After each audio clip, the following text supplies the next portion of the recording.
You guys ready to rock and roll? You got about a minute. Take a deep breath. Maybe two. Two? All right. What the hell's that noise? 5-minute warning. No.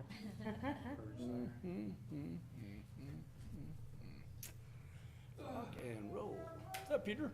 Hey, how you doing? Good.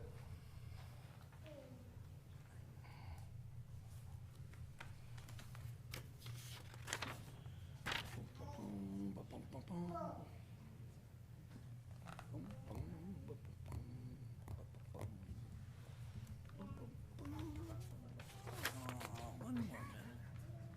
One more sneaking minute. Is that time?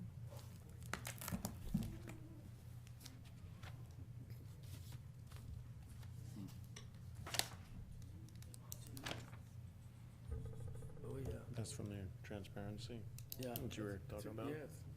I printed that up just for fun. All righty, good boy. All right, welcome to the council meeting of June 21st. Please stand and join me in the pledge of allegiance. I pledge allegiance To the flag of the United States of America and to the republic for which it stands, one nation, under God, indivisible, with liberty and justice for all. Roll call, please. Councilmember Bellinger, Here? Crumick, Here. Swift, Here. Legero is absent and excused tonight, and Mayor Alves. Oh, I'm sorry.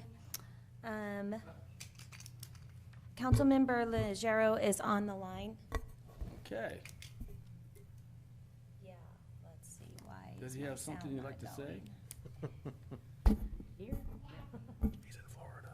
I can hear him on the computer, but I can't hear, it's not being broadcast. Oh, he might not have his mic on. No, the sound is coming out of the computer, but not out of the sound system. Imagine that. After I tried this afternoon to make sure everything was good. Electronics, love them. Jeff, can you hear us? Use new hardware. Not right Is that now, new hardware detected. Man, I can't get my TV to work. They just decided that, I gotta I'm figure- sorry, Jeff, can you say that again? Yes, I can hear you. Thank you. We can hear you now, too. All right, we are ready, Mayor. Sorry We're about ready? that. Okay, looks like we have a presentation, a couple of them. Yes. 2022 Regional Transportation Plan, Sustainable Community Strategy Presentation. Who's gonna be doing that? Who is presenting tonight? Is it Haley or Tim? Haley? Probably Haley, both, yes. but Haley mainly, yeah. So we're gonna be doing it on the internet? Yes. Okay, let's do it. I am going to make you presenter, Haley. Okay, great, thanks. Okay. You may just have to share your screen and you should be good then. Sure, let's see. Can everyone see the presentation okay on their end? Yes. Okay, perfect.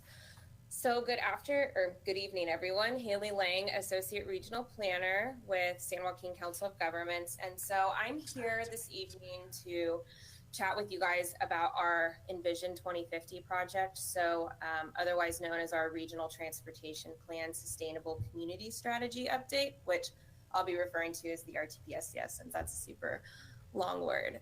So I'm just going to be providing an overview of, what the RTPSCS is, what are the elements of this document.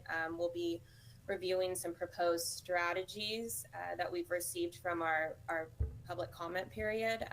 We're going to talk about where we're at in the schedule, and then lastly, how you all can get involved.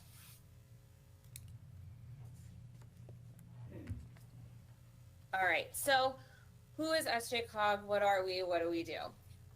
We are a federally designated metropolitan planning organization, and we are a state designated regional transportation planning agency. So basically what that means is that we carry out regional transportation processes and projects on both the federal and the state level. We are also a joint powers authority and also a council of governments. So we wear a lot of different hats for our region. And basically, by us being a JPA or a COG, we are regional conveners with the cities and also San Joaquin County to really discuss and facilitate and coordinate anything that is deemed a regionally significant issue within the region. And so what is the RTPSCS? So it is our long-range transportation planning document, otherwise known as the RTP. It's required by both federal and state law. It must be updated every 4 years. So the last time we updated this document was back in 2018. And so we're set for a June 2022 adoption date. And it must cover a period no less than 20 years. So that's why for this specific document, we're calling it Envision 2050, because it covers years up until 2050. And so these are the main elements within our document. So I'll be highlighting these in the next few slides. And so this first element here, the Sustainable Community Strategy, otherwise known as the SCS, this really came into play in 2008 when SB 375 required the preparation of an SCS, which ties transportation to housing, jobs, and services. SB 375 requires that the implementation of chosen strategies and the construction of regional transportation projects listed in the RTP-SCS document will result in the San Joaquin County region meeting greenhouse gas emission reduction rates targets, that are set by the state.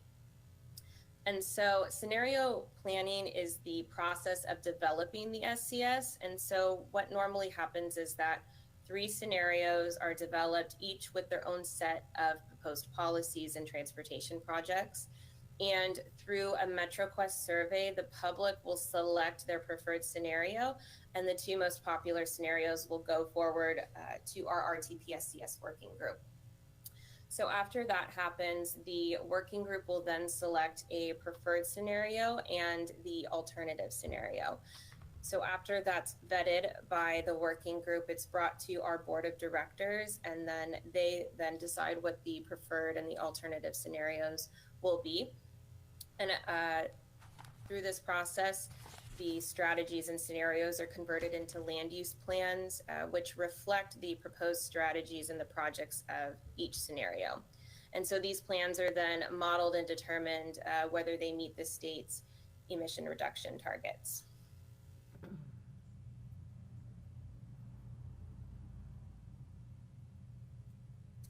And so the second element here is the financial element. So it covers 20 years of funding to be consistent with the overall document, and types of funding that are included are projected based on economic, demographic, legislative trends.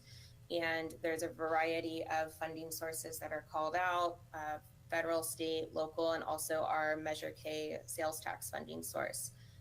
The transportation projects that are constrained in the financial element are committed by our local jurisdictions. So all of the projects that you see within the document, they're tied to committed funding sources.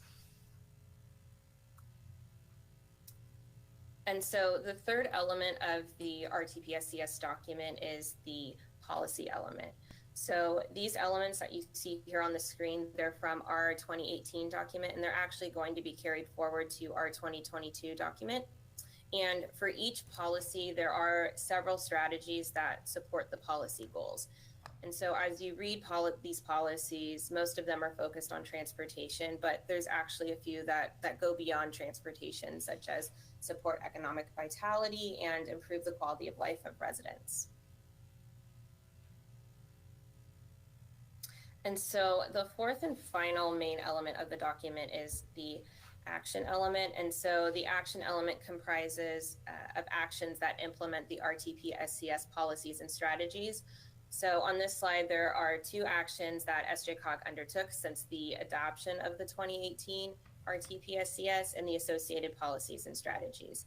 So as you can see here, for the policy, enhance the environment for existing and future generations, that resulted in the implementation and the funding of the State Route 4 and Jacktone Road roundabout project. And then for increased safety and security, that resulted in SJCOG conducting a climate adaptation and resiliency study, which identified risks and vulnerabilities to our regional transportation system. And so in these next few slides, I'm going to be talking about the review of proposed strategies from our phase 1 outreach. And so if any of you were involved in that, our phase 1 outreach included an app that was created that was called Face the Futures. And we had the public and our stakeholders evaluate and prioritize potential strategies that will maybe be inputted into the scenario planning process.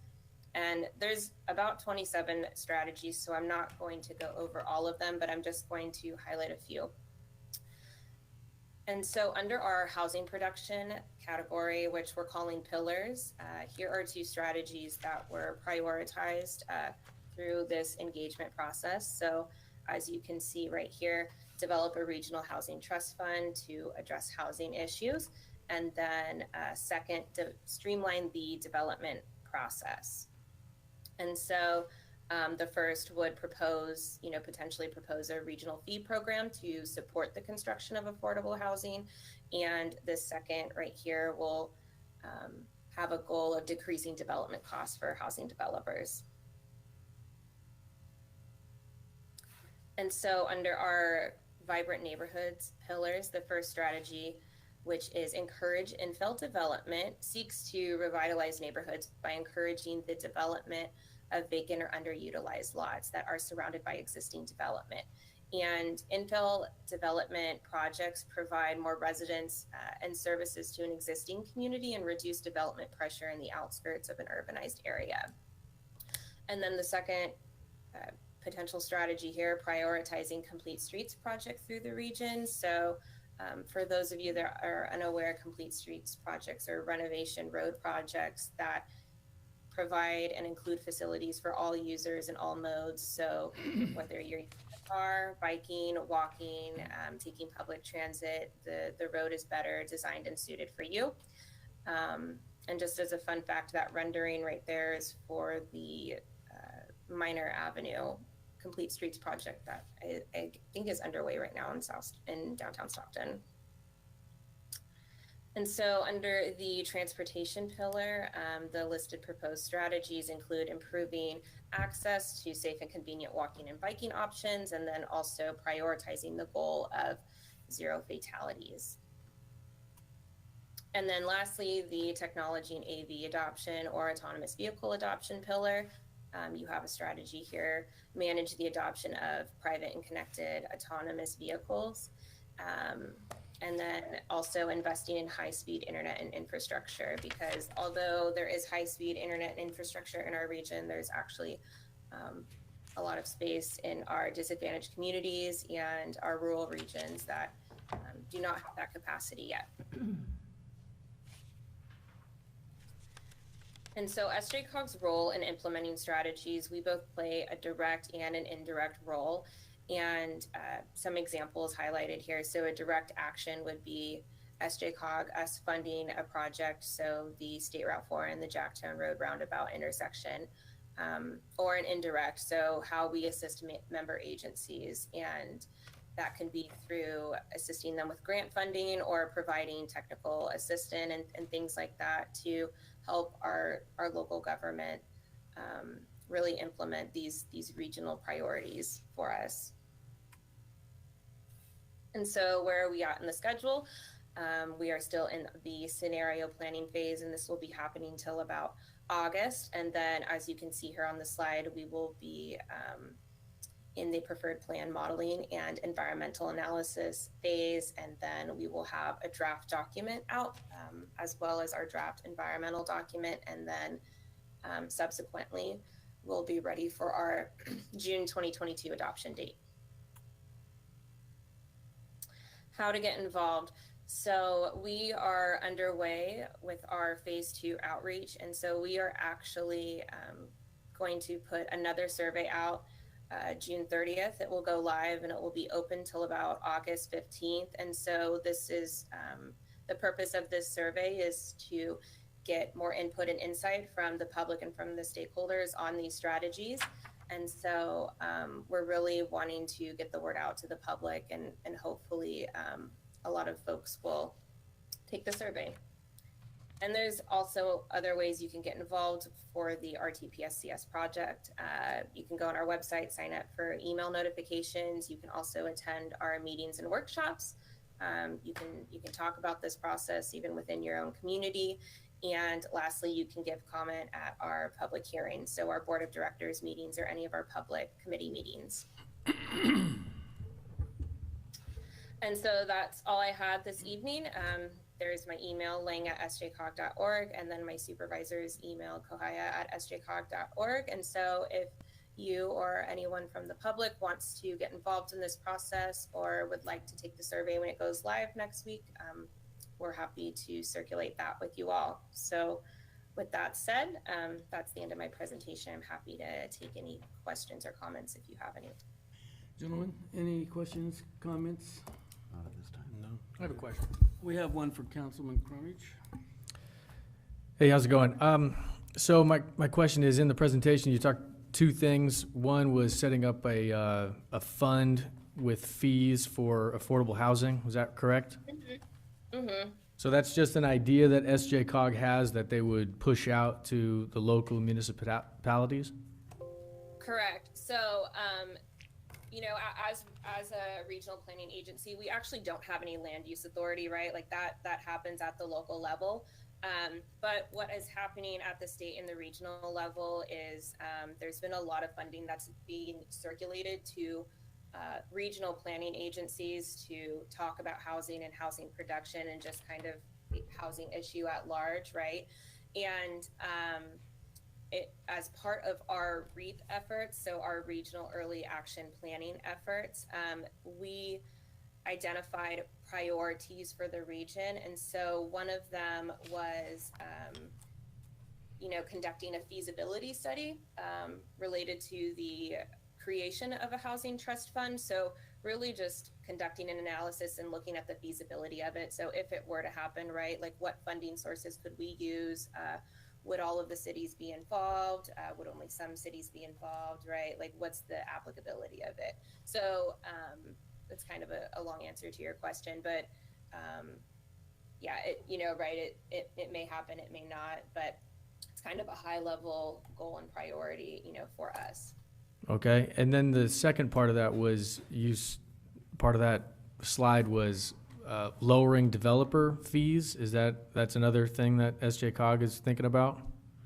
Right. So, and you know, kind of the same answer. We don't have any land use authority, right? So we can't actually force any of that. But you know, that would just, you know, be more of like a theory, right? So these are discussions that would be happening, you know, at our board of directors meeting, and then actually at the local level to see what the applicability of that would be for any local jurisdiction in the county. Okay, thank you. Yeah. Is there anyone in the audience has any questions? How about online? Do we have anyone online have any questions? Since there are no questions, we'll bring it back to the council. And what is our situation? We're just, It's just a presentation tonight, so there's no action required by the council. okay, but we will keep a line on, have an idea what's going on with it? Yes, We'll have updates? yes. Okay. Thank you, you. Haley. Thank you, Haley and Tim. Thank you. Thank you, guys. Okay, So, we can move on? yes. Let's move on to the Escalon Police Association, outer vest carriers. Is that a presentation? Yes, Mr. House, before you, just a bit of information on that. Historically, let's see, police officers asked for TAC vests before in the past. The consensus has been they look a little sloppy, too militant, and a bunch of stuff. They don't portray a uniform very well. The POA came to me and asked, and before I made any decisions on it, I wanted council to be able to look at it. Well, how do they feel about it? Well, there's some benefits, and Sergeant Hargraves here can, he's gonna give you the presentation, and he'll have Is the all majority of your staff in favor of it? Yes. Well, then that sounds like a wonder to me. All right, let's have the presentation. It just may alter the look a little bit. I just That's wanna make fine. sure you're okay with You're it. happy, I'm happy.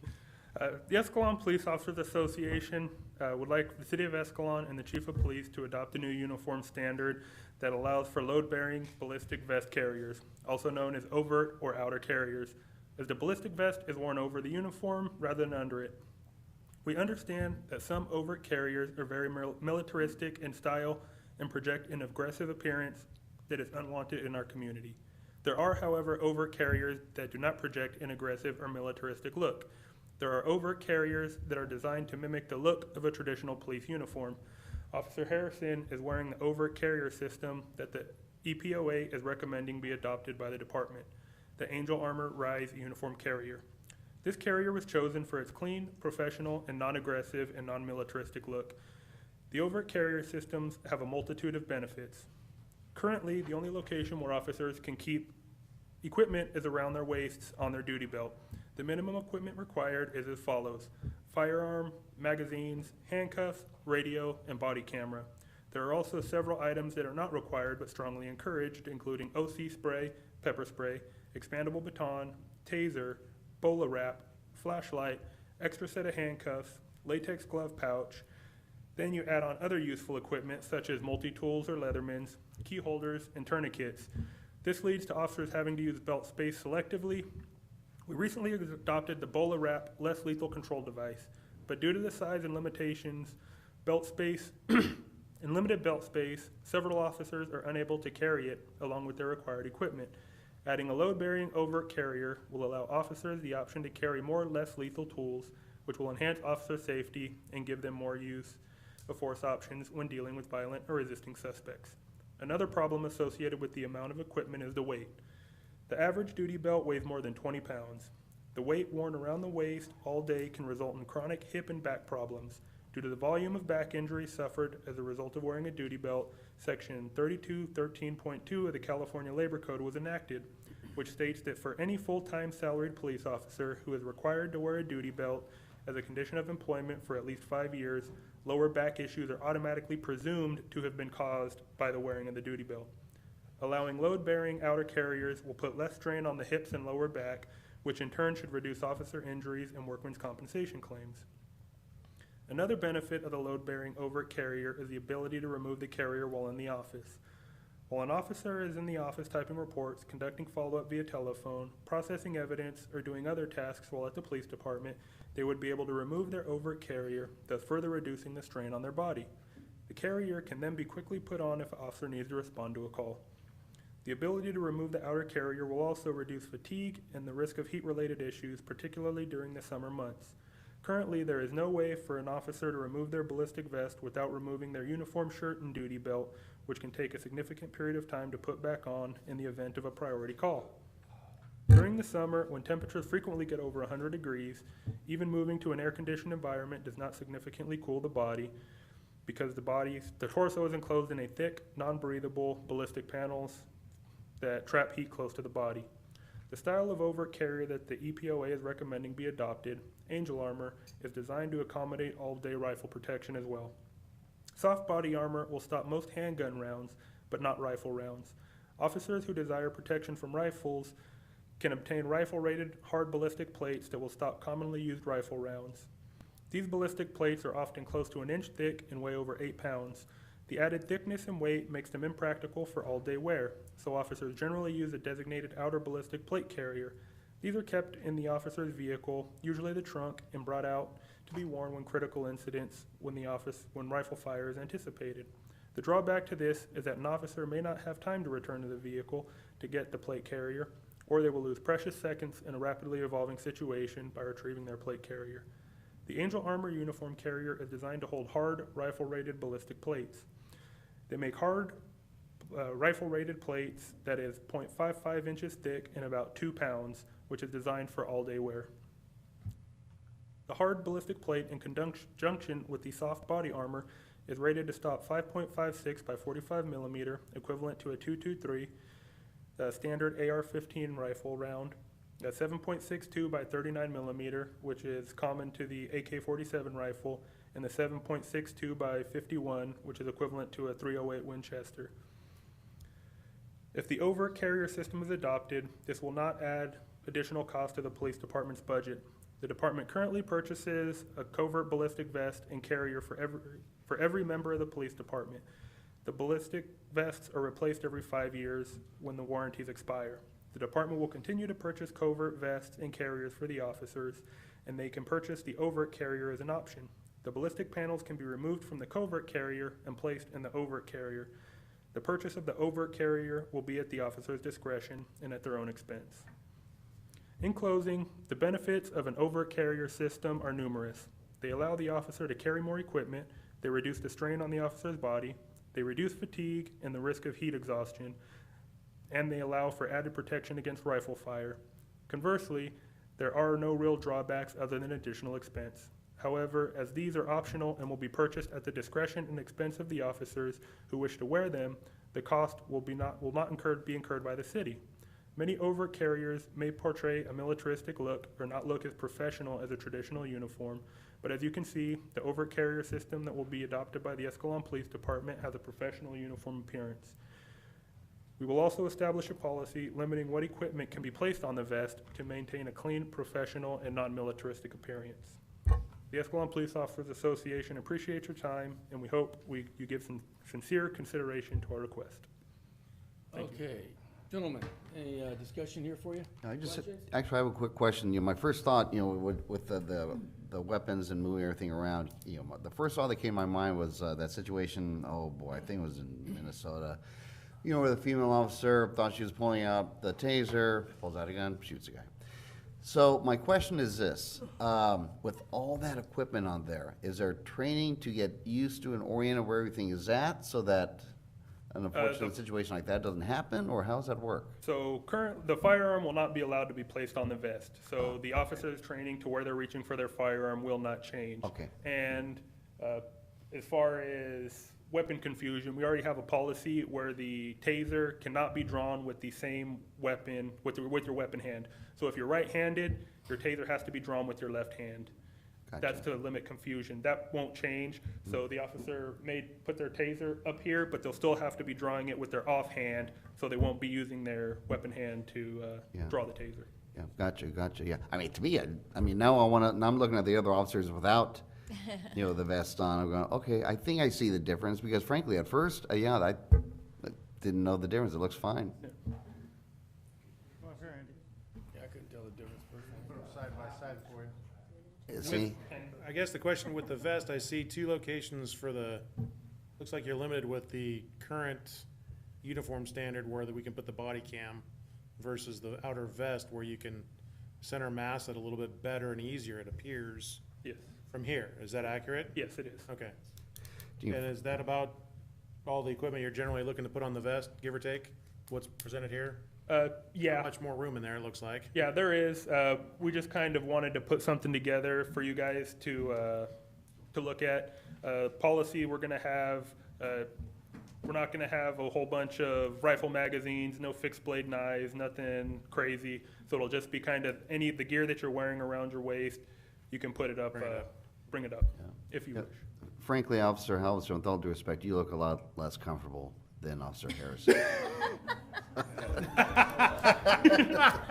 At least to me. The comfort is a What, big issue. What's the cost of those vests versus the current existing vest? Pretty close to the same? The cost of the vests are about the same. Now, Safariland upped their price. So the Safariland vests used to be around $800. Now they're close to $1,100, which the Angel Armor with the rifle plates is just under $12. And the rifle With better protection with the with rifle better, plate. The other one better does not. protection. And then that's for the covert carrier. And then the overt carrier that the officers would purchase themselves is just over $350. I'm not seeing And a then that will negative here. come out of the officer's uniform allowance. So what was it, 254 again, please? 254. You The said 350. 350. 350 for what? The outer part that you're saying the officer would purchase? Oh, the price that was quoted to us for him is $369. 369. So they Now, would, Just a minute, what is that 369 for, please? That is just for the carrier, The vest. the vest. Well, the outer part, not the ballistic panels. Okay, we buy the panels, they can buy the vest? Yes, so he's wearing a ballistic vest under his shirt. Yeah. which is purchased by the city. Every 5 years, the warranties expire, so the city purchases a new one every 5 years. Okay, cool. And the panels from these can be placed into those. That's not an Angel Armor vest. He has an Angel Armor outer carrier, but what type of vest do you have in there? But the Fireland panels. The same plates that are in his also. Okay, cool. So it's all, Yeah, personally, I think I'd rather have the one on the left instead of the one on the right. Looks much more comfortable. The other one looks like, what a drag. So as the 5-year comes up, if the officer's vest is due for replacement, it'll be the officer's choice to go one way or the other. Are we going just to the vest as a uniform look? well, no, we're Get there. still gonna get the covert carriers, because there's funerals, Okay, formal events where you want the undercarrier. gotcha. So Okay. the overt carrier won't be purchased by the city. That will be, Basically, the policy would come down to, Class A would be like Halverson's dress, but with long sleeves, a tie, and cleaned up belt. There wouldn't be as much equipment on the belt. Class B, daily patrol, would be what Officer Harrison's wearing. Okay. So the cost to the officer is what? Because they'd have to buy their own, $369. they'd have to buy their own vest. That's not something that the city wants to, That can come out of the uniform allowance. yeah, we get a, So they get an annual uniform allowance. yeah, every year we get a okay. uniform. It sounded like they gotta come out of pocket essentially. Kind of sounds like that, but they all have a uniform allowance? Yeah. Okay. on that? Yeah, because, you know, in my mind, it's, if you're wearing that thing 10 or 12 hours a day and the strain on the lower back getting in and out of the car, I can only imagine how that feels on the lower back. And so something that you can, when you're over here, you can take off quickly, get it back on. You have more of ability to carry. Yeah, right, you got one Velcro. Or if it's 100 degrees and you take a traffic collision at the beginning of your shift and Right. you're out on the street and you start sweating underneath it, you don't stop sweating all day. You can I- sit in the AC all day long and you're Hey, still gonna. I love it. I really do. I think everybody up here does. I had one other question that popped up in my head. Is a taser not a required piece that an officer has to carry at all time? No, It's it's- optional? Yeah. Okay, And they have to be trained for it. okay. Certified, okay. That stuck out to me because I thought that all officers had to carry a taser at all time. Man, that's just me being naive. I didn't know that. Well, as we get them into training, and once they're trained to carry it, they can carry it and they will. Okay. The department's, Jackson's, taser is black, so is, I don't think Alvarez has been trained, have you? No. We have two styles, but we came in, we acquired several tasers. Everybody's been issued their own taser to look after and whatever. As they get trained, they get issued one. Okay. And Chief Borges had set up a bowler wrap. I sent 2 officers to training who came back and trained the rest of the department. It's a secondary, less lethal device.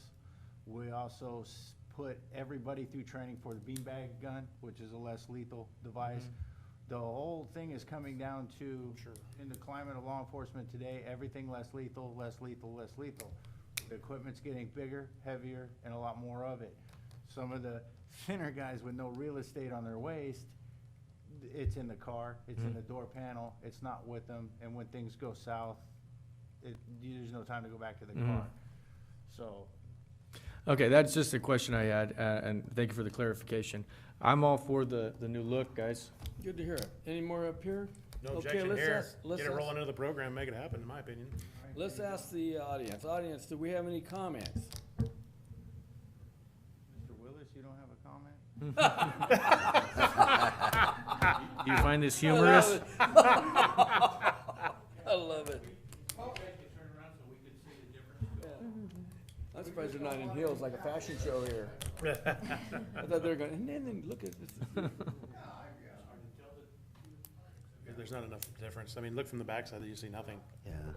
It's all black, it all rolls. I'm happy. There's way more benefits than there are I don't see drawbacks. I don't see a downside to this town at all. Handcuffs. Okay, so there's no more input from the audience, and do we have any duty on this one?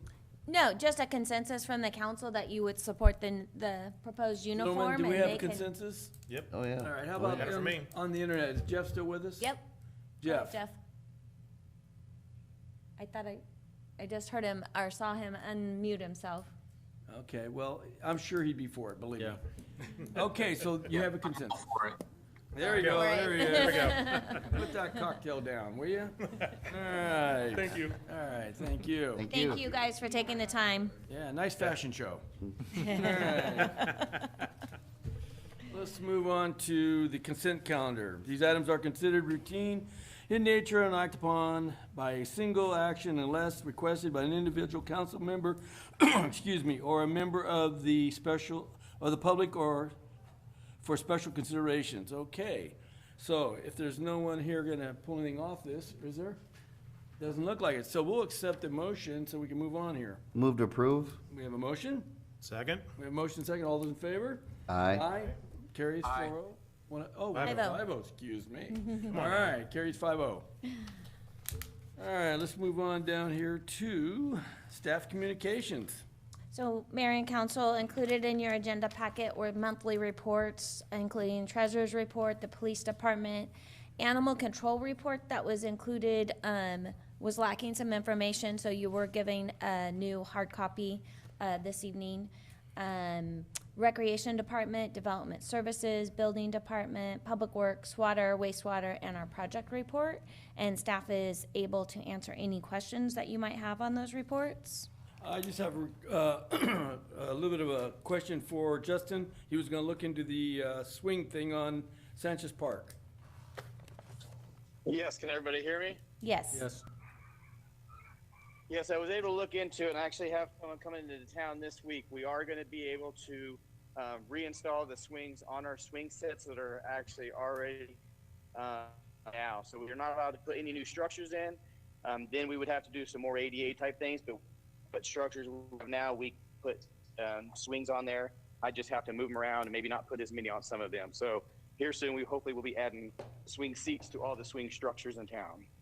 Okay, let's talk about Sanchez that doesn't have those structures because you took them out. How are you gonna add them there? Well, that's something that we will have to get a quote on, see how much it's going to cost to get installed, and see exactly what kind of improvements we will need to do. Then I will bring it to council, and we'll make a decision at that time. My question is, why did we take them out? It was a safety. You know, What was but unsafe that's about it? exactly, Tammy was getting ready to mention, back in that, when we got the rubber bark, we had certain things that we had to do in order to get that grant.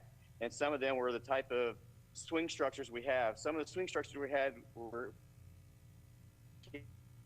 kids able to climb on and fall off, or hang themselves, which allowing for themselves rings and type things. So some of them were recommended for us to take out. That's why I've taken out the one over at Hogan Field, and we took that one out as well.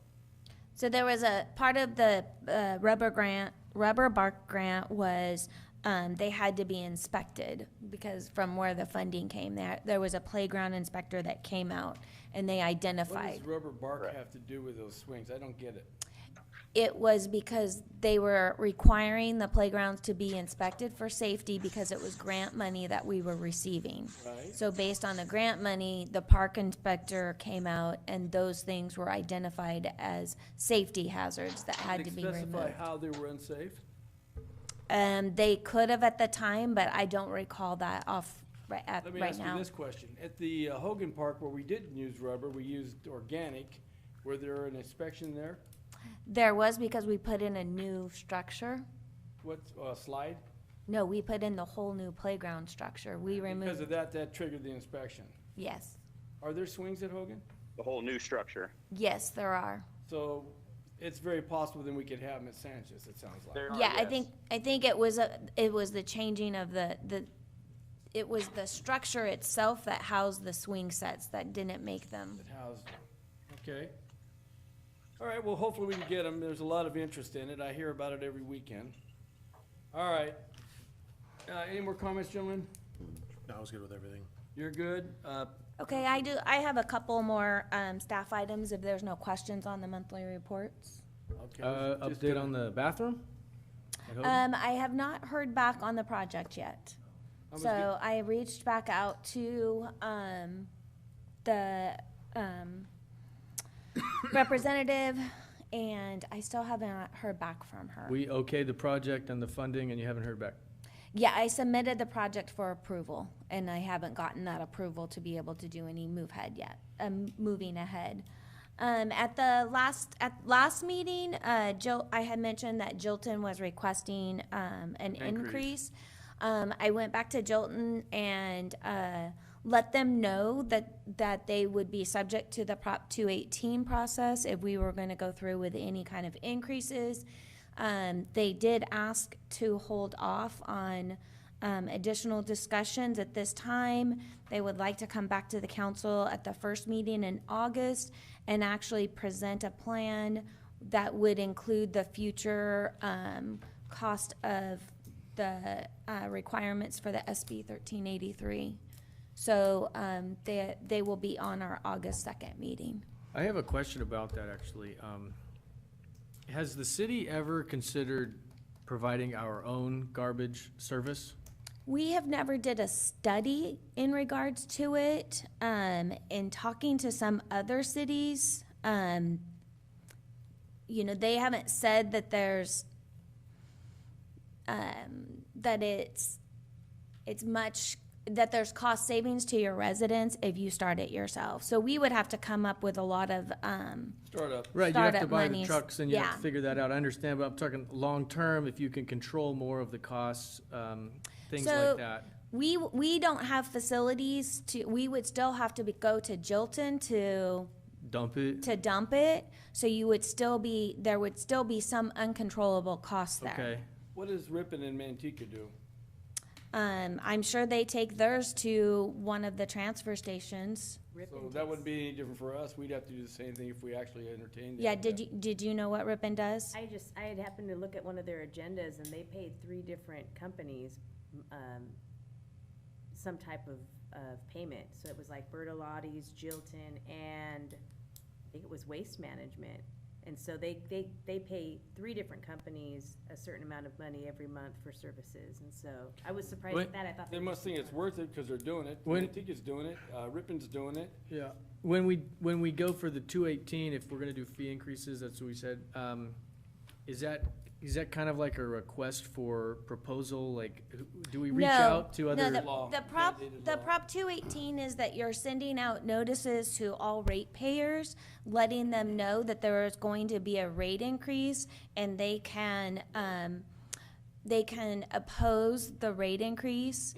So it has to go through a whole process, and Right. if there's 50%, more than 50% that oppose it, then I don't think that you guys can adopt the rates then. Okay, I understand that. I remember that. Have we ever looked at other garbage companies as far Vendors. as Bertolotti, vendors or waste management? It's been a while since we've did that. Okay, And so part of our contract with Jilton is there is a 4 to 5 year exit clause depending upon when you start that process. but aren't they, because of the new state mandate, they're building that new facility and they're gonna now increase rates? Didn't that sort of nullify our contract, because they're gonna raise rates when they weren't supposed to?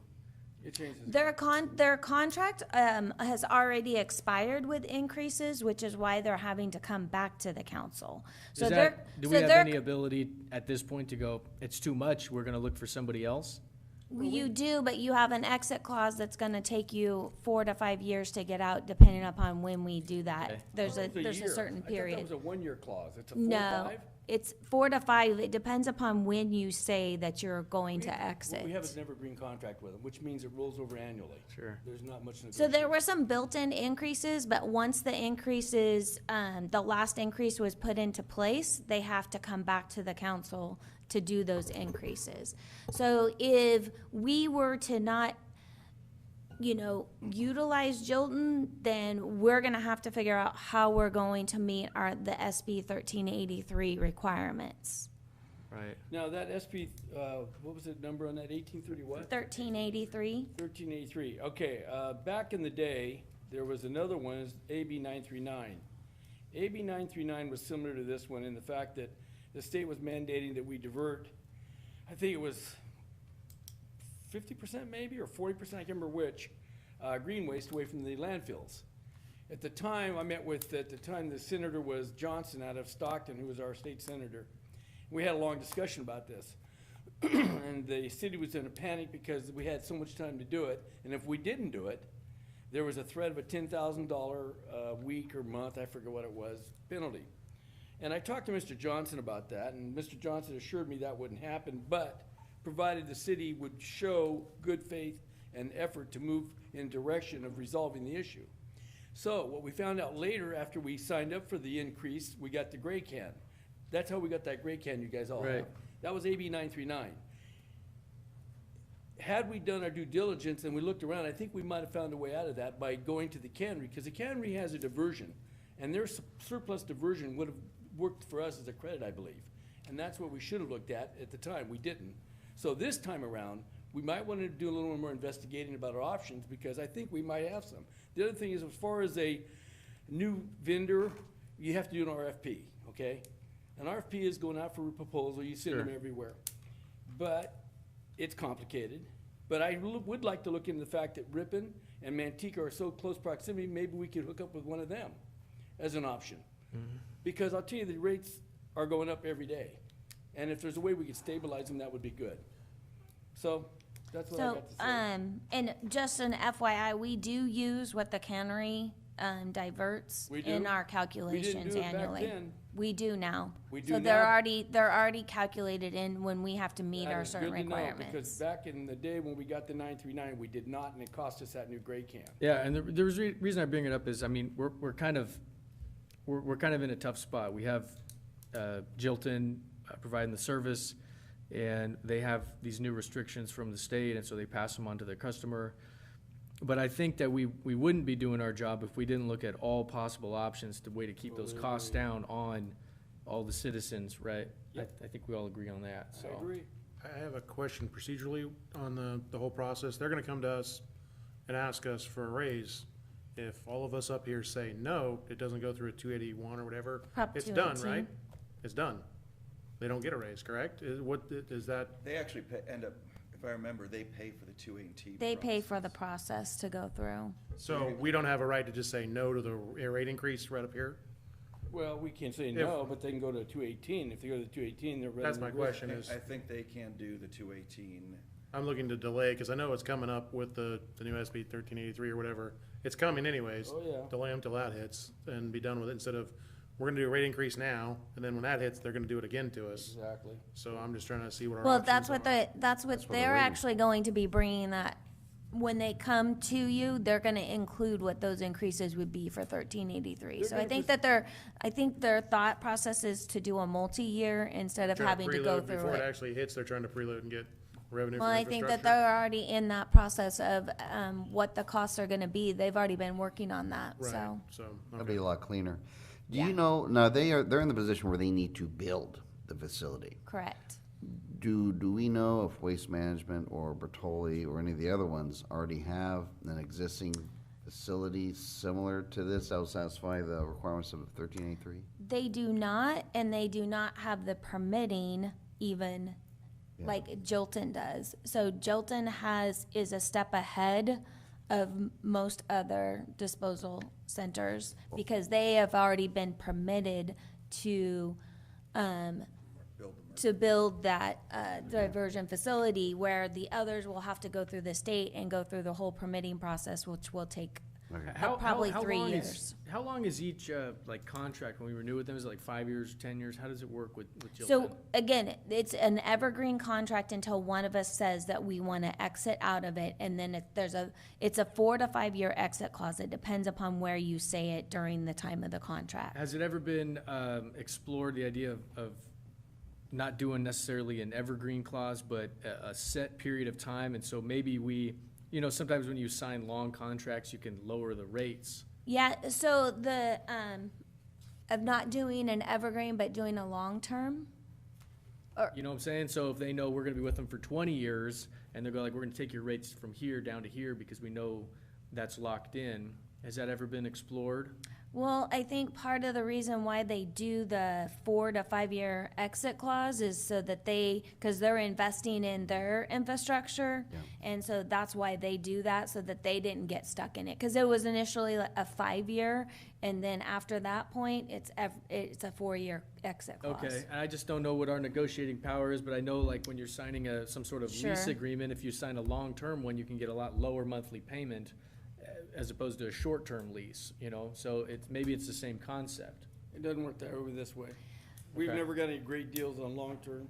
so. I think we talked about this a little over a year ago when they asked for that first rate increase. My suggestion would be, staff, we can bring the memo back from last time or update the memo and update the board, the council, sorry, at the next meeting. After we hear from Jilton, we could also, staff can make a presentation and do a summary again of where we've been, where we're at, and clarify whether it was 2, 3, 4 years, so forth.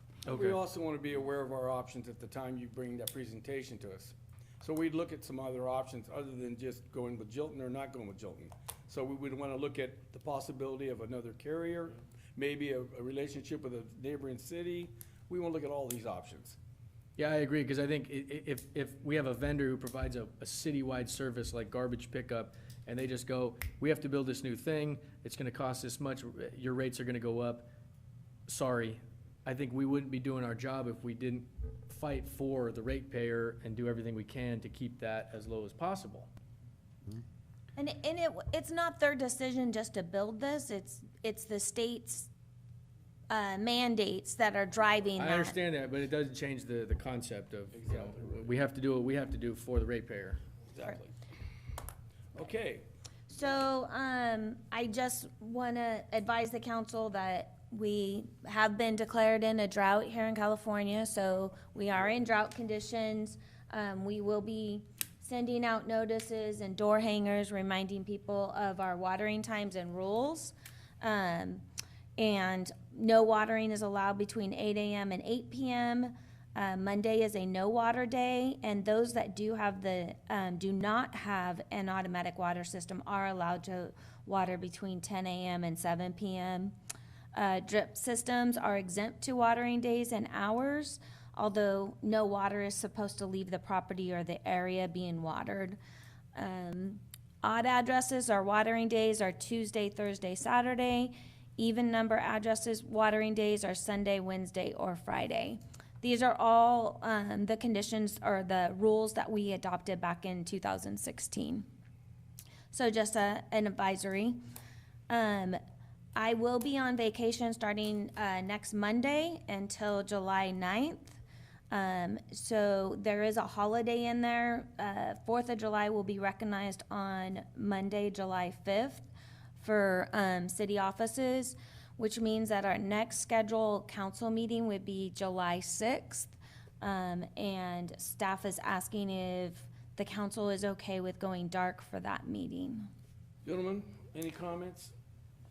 No, there's nothing of consequence. Kind of where I was at with that. Yeah, There's nothing it's common for us to go dark on the first meeting of July because it typically falls so close to the holiday. God bless America. Okay, so we have no opposition to it.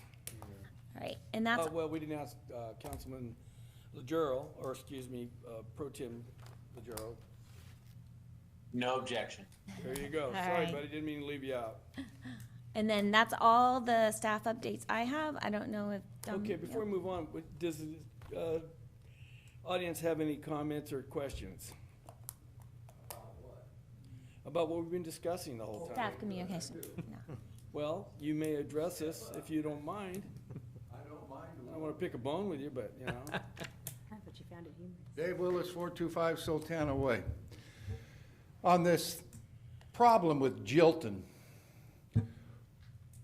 our president wants to do this massive infrastructure thing. I suggest that maybe we contact our congressman, see if we can't get a few dollars to help build that plant that they're talking, so as to help lower our rates for our garbage and such. Well, one is a state and one's a federal, or is this a federal, Tammy? It's a state mandate to do the infrastructure for garbage. So what do you suggest there? We can just, if it's infrastructure, is infrastructure. I see. Very good point. So Okay. just ask we get a few bucks to help with Jilton build their processing plant and keep our rates a little lower. We'll put in the request. Doesn't hurt. Yeah. Thank you. Is there anyone else, got anyone input on this? Feel free to come and give it to us. We're wide awake. Okay, seeing nobody rushing out there, we're gonna move on to matters presented from. Actually, we got one more under staff communications. Okay, I always The do Commission that. on Aging, Ann Shaddix is going to give an oral report. And please enlighten us. Yes, I wanted to update you. As a commissioner, I talked to the owners of the Paddock Park. As you know, we've had members come here that were dismayed with the increase in rent. We couldn't get flyers out to the people. So I did talk to the owners. The difference that we're facing right now is this was owned by a family. It is now owned by a business, and it's a business, and that's how they're gonna run it. So what's happened for these people is because they're telling me that the property taxes are so high that they're going to, they have to, beginning August 1st, their rent is increased by $120 per month. Next year it's $80 and then $60 until they get it up to, it looks like about the $650 range. So this is a big, big thing for these seniors because of property taxes, their rent is being increased. Some of them are already paying property tax because if you have a shed there, you have to pay the tax. So then on top of that, they're putting in meters, so they have to pay their own utilities. So this is a huge, huge thing for these people. So I called Supervisor Chuck Wynn's office. I've worked with the San Joaquin County, and the bottom line is there's nothing we can do. They are within the letter of the law. There's no San Joaquin rental. There's nothing to control the rent. So I have been able to locate a couple programs that they could apply for. One is if they're at risk of becoming homeless. The other is they might get some additional help. But for the most part, as far as the rent, there's nothing that can be done. Now, as far as working better with them, and I talked to them about bringing the flyers out during the vaccine when we were trying to get these people to get their vaccination, and the bottom line to that one was, that's a no. There's a no solicitation policy, so we cannot take flyers out. We can put a flyer in the laundry room, but we can't take flyers out, and they wouldn't bend on that. The only thing that they bent on is letting me come over and visit with the seniors, so I'm gonna schedule a meeting. My guess is they'll be there too, but I'm gonna go over and talk with them. But I tried to get them to slow down the increase, to make it maybe over a 10-year rather than a 5-year. I even asked Supervisor Wynn whether they could slow the taxes down over a 10-year period, and of course that was a no. But anyway, there's nothing we can do unless somebody sees that there's an area I haven't looked into. So that's it on Paddock Park. And before you go on, I spoke with somebody today that lives there, and they told me that the owners were willing to talk to those who were having difficulties, but they had to meet with the owner. Is that accurate? They can meet with the owner, and the way I understood, because I said to the owner, what if I'm there and I just can't afford it? And he said, well, you can apply for this program. Okay. And you get a 10% discount. 10%. So I don't see it as, being that helpful. These people are really in Panicsville because of what's happening to them. Well, some of the people have moved already. I think there's, Some of them are 6 or 7? selling, yes. Well, that's gonna increase his revenue there because he'll bring in new people at a higher rate, which will help offset some of his costs. Hopefully he'll be able to, absorb that in a way that it'll slow down the impact. Right. The one thing I would ask you to watch for when I talked to Supervisor Wynn's office, they said, Escalon is maxed out as far as permits for senior mobile homes. So nobody can build a new mobile home here. Now, I've been told, not by the owners, but other people, that they've mentioned they want to turn that into a family park. If so, they should be required to get a different permit so that we still can file a permit to build another mobile home if somebody so chooses. I don't know much about that. Yeah. Mark, you know anything about that? No. We'd have to look into that. I don't know anything how that works. Well, I'd wait till it's a reality, or I can go back to the Supervisor Wynn, and ask them. There you go. Okay. Dominique, did you have something? It's always been staff's understanding that mobile home parks are operated and monitored under the state of California. And so for the most part, we usually don't have anything to do with anything that's going on inside of the mobile home park. But that's a state? That What's would the be state. agency, what's the agency that is overviewing them? HCD, What is it? Housing and Community Development, HCD. You hear that, Ann? Yeah, it's You state. might want to inquire there. Okay. Maybe you'll get some more information that's a little more accurate than our guessing. Okay. The last thing, aside from that, is we had our senior fun bunch, and Congressman Peter spoke, and he was very, Led the ladder, didn't you? very well received, and he just You mean kept. councilman, but that's okay. Oh, I'm Feels good. sorry. And they kept asking questions, and he did a really good job of responding to them. Now, one question that did come up, and I don't expect any conversation tonight, but I would like to work with someone to get to the bottom of it, and that's, they brought up Jilton, and of course, they don't feel that the fees are necessary, but the biggest thing they complained about was the senior discount.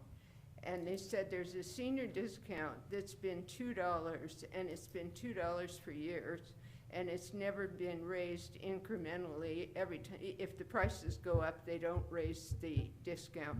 We really, we need to look at that senior discount, and we need to look at what it is, go back and see when it began, how many increases there have been, and then incrementally raise those. I'm willing to help with that if you need some help, or for me to come, I'll come back with a proposal. We'll take it under advisement, and we'll take it Okay. under advisement, and I think staff will probably look into it, and maybe we can get back to, or how about this? Can staff look into this and come back with an answer to that? Yeah, when we're in discussions with them on Okay. the rates and everything, that can be something that would be There you go. addressed. There you go. She will bring that up in the discussions with Jilton, and we'll try to get some feedback to lead us to where you're trying to go. Perfect. Thank you. You're Thank you welcome. very much. That's it. All right, thank you. Does anyone else out there have anything they'd like to add? Seeing none, it comes back to us. And is there any more you guys want to talk about before we move on? Okay, gentlemen, we're gonna move on. Staff, you ready? It's okay? Yep. All right. Let's go to the matters presented from the audience. Oh, boy. The public may address the city on any item that is on the agenda at the time the item is called. The public may also address the city council on any item not on the agenda. That is within the authority of the city council. Each speaker is limited to maximum of 5 minutes. Unused time may not be yielded to another speaker. The determination of whether an item is within the authority of the city council is a discretionary decision made by the mayor. I'm pretty liberal with that stuff, so if there's anything out there you guys want to bring up this evening, come on down. We just need your name, that's it. Good evening. My name is Douglas Pruden. My family and I recently moved here back in October of 2020. We moved over into the Countrywood Estates area, and so far it's been a wonderful place to live. But I have noticed some concerning things as far as the speed of which some of the other residents have been driving through there, and the safety of the kids that play in those streets constantly. I think I want to say it was, I think just the other week, or I think it was 2 weeks ago, there was a vehicle that was on my street that basically lost control and ran up onto the curb, and kids are known to play right there at that spot. What's the street? Deborah Circle. Deborah Circle, okay. So my wife and I kind of were discussing, what is it that we can do? And I suggested coming to the city council meeting and proposing that we could hopefully get some speed bumps in place inside the Countrywood Estates. And not just on specific streets, but throughout the entire area, as far as uniformity. I know everybody, enjoys that. But I just don't know if that's in your guys' scope of, business to be able to make that happen, or, how much that's gonna cost. And I know she and I have even talked about going through the neighborhood and talking with the other residents and, even trying to fundraise the money to be able to place those speed bumps in there as well, if that is what would have to be done. We can't really take any action on that, on your thing this evening, but we can look into it and figure out something, maybe. I don't know what the answer is. I know that we have other areas in the town that there's been that request made, and one I think in particular we did, but I don't know how much more we did after that. So what the staff has been doing is, as we are doing street projects, we are assessing streets and incorporating speed bumps in areas that, during those projects, and not doing isolated areas. So let me ask you this, is Deborah anywhere on that list? I don't recall that that's on the list I at don't this think time. it is, it's a newer street. Yeah, Okay, but it doesn't mean that it can't be noted on our radar. Yeah, too. I mean, it's not even just Deborah Circle, it's, Swanton Drive, and I can't remember the cross street of where that little park is inside that development. I believe it might be Countrywood Lane or something along those lines, but there's a park right there, and I mean, people are doing, easily 35, 40 miles an hour down that road, and it's a residential area, and there's kids constantly playing. okay. So, I mean, it's just, I think it's just a big safety concern, and I don't want it to end up having, somebody's child paying that price. Yeah, I don't know the answer. Personally, if it was me, what I probably would do is take a picture of the car, get a license plate number and turn it in. That's what I would do. Mhm. I mean, you can do whatever you like, I mean, within the reason, the limit of the law, but, if you could notify or not, notify and identify, this gentleman here might help you out. Yeah, absolutely, and that's something my wife and I have started doing, is trying to That to me is kinda the take the license plates. easiest way to deal with it up front, until we get to a position we can get around and deal with all these situations, because you're not the only one having this situation. We've had a couple others. So if you could somehow be patient and just start helping us help you, maybe that'll work. Yes, sir. We'll definitely be doing our own reconnaissance, so, Okay, well, welcome to Escalon. thank you. And thank you for coming tonight. Thank you. Okay. Anyone else out there? Oh, of course, come on down. Dave Willis, 425 Siltown Way. I don't know how much of this is city versus state, but a week or so ago, there was a nasty little accident at McHenry and 120. There was a gentleman standing on the southwest corner waiting to cross, him and his bicycle, and a big rig clipped the corner, and this guy's leg got mashed up pretty damn good. Older gentleman or younger gentleman? I don't know, I just know that it happened. 40? 40. Okay. But now, I have stood at that corner waiting to cross, and when you push the button and you get, if you're gonna go east on 120, the green light also changes for traffic on 120. And I've stepped off the curb and had cars almost take me out. Now, is that state or is it city? Because it's right there. I don't know.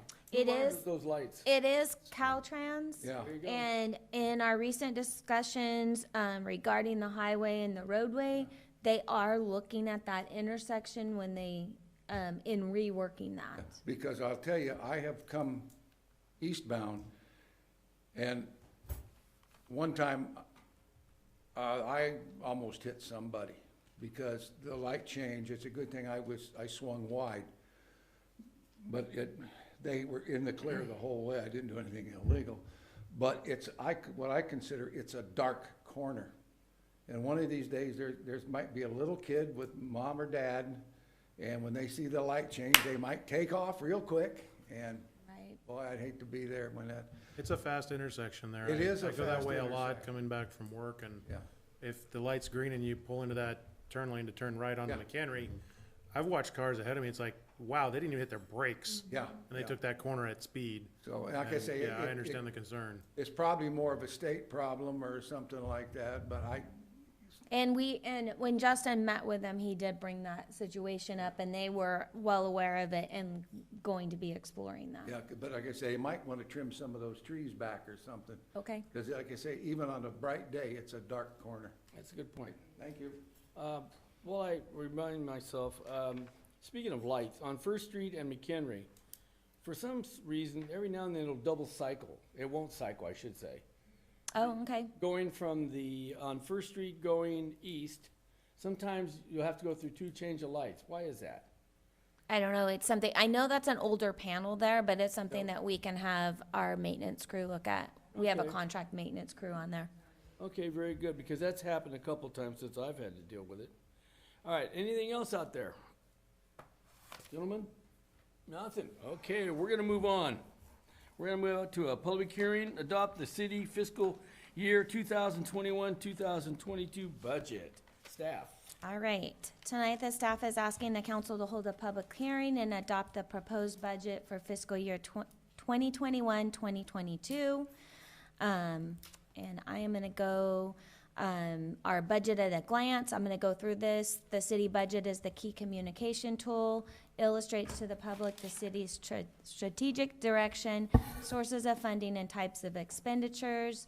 This document seeks to distill the budget document into a useful set of tables, charts, and diagrams for use of the general public. It is developed by staff based on policy direction from the city council, reviewed by the public and council, and eventually adopted by the council. Staff then implements the city budget over the course of the fiscal year, which is July 1st through June 30th. The city's total combined proposed annual budget for fiscal year 21-22 is $18,127,000. City council, city manager goals, the budget's linked to these goals developed each year. These goals are at the heart of what our community expects from its local government. In turn, these goals are woven throughout the fiscal year annual budget, which allocates the resources necessary to achieve our shared vision. Our 21-22 goals are maintenance of McHenry Sewer Line Phase 2, construction of our new well, number 1A, explore areas of funding for the SSJID surface water connection, continue efforts for the wastewater treatment plant, and continue efforts for the senior housing, and also the review of our sign ordinance. For fiscal year 21-22, the city is projecting 12 million, almost 700,000 in revenues, and the total expenditures at 18,127,000. This results in our expenditures exceeding our revenues, or what is commonly called as a deficit. The balance of the funds needed to cover the projected expenses will come from reserves or relative funds.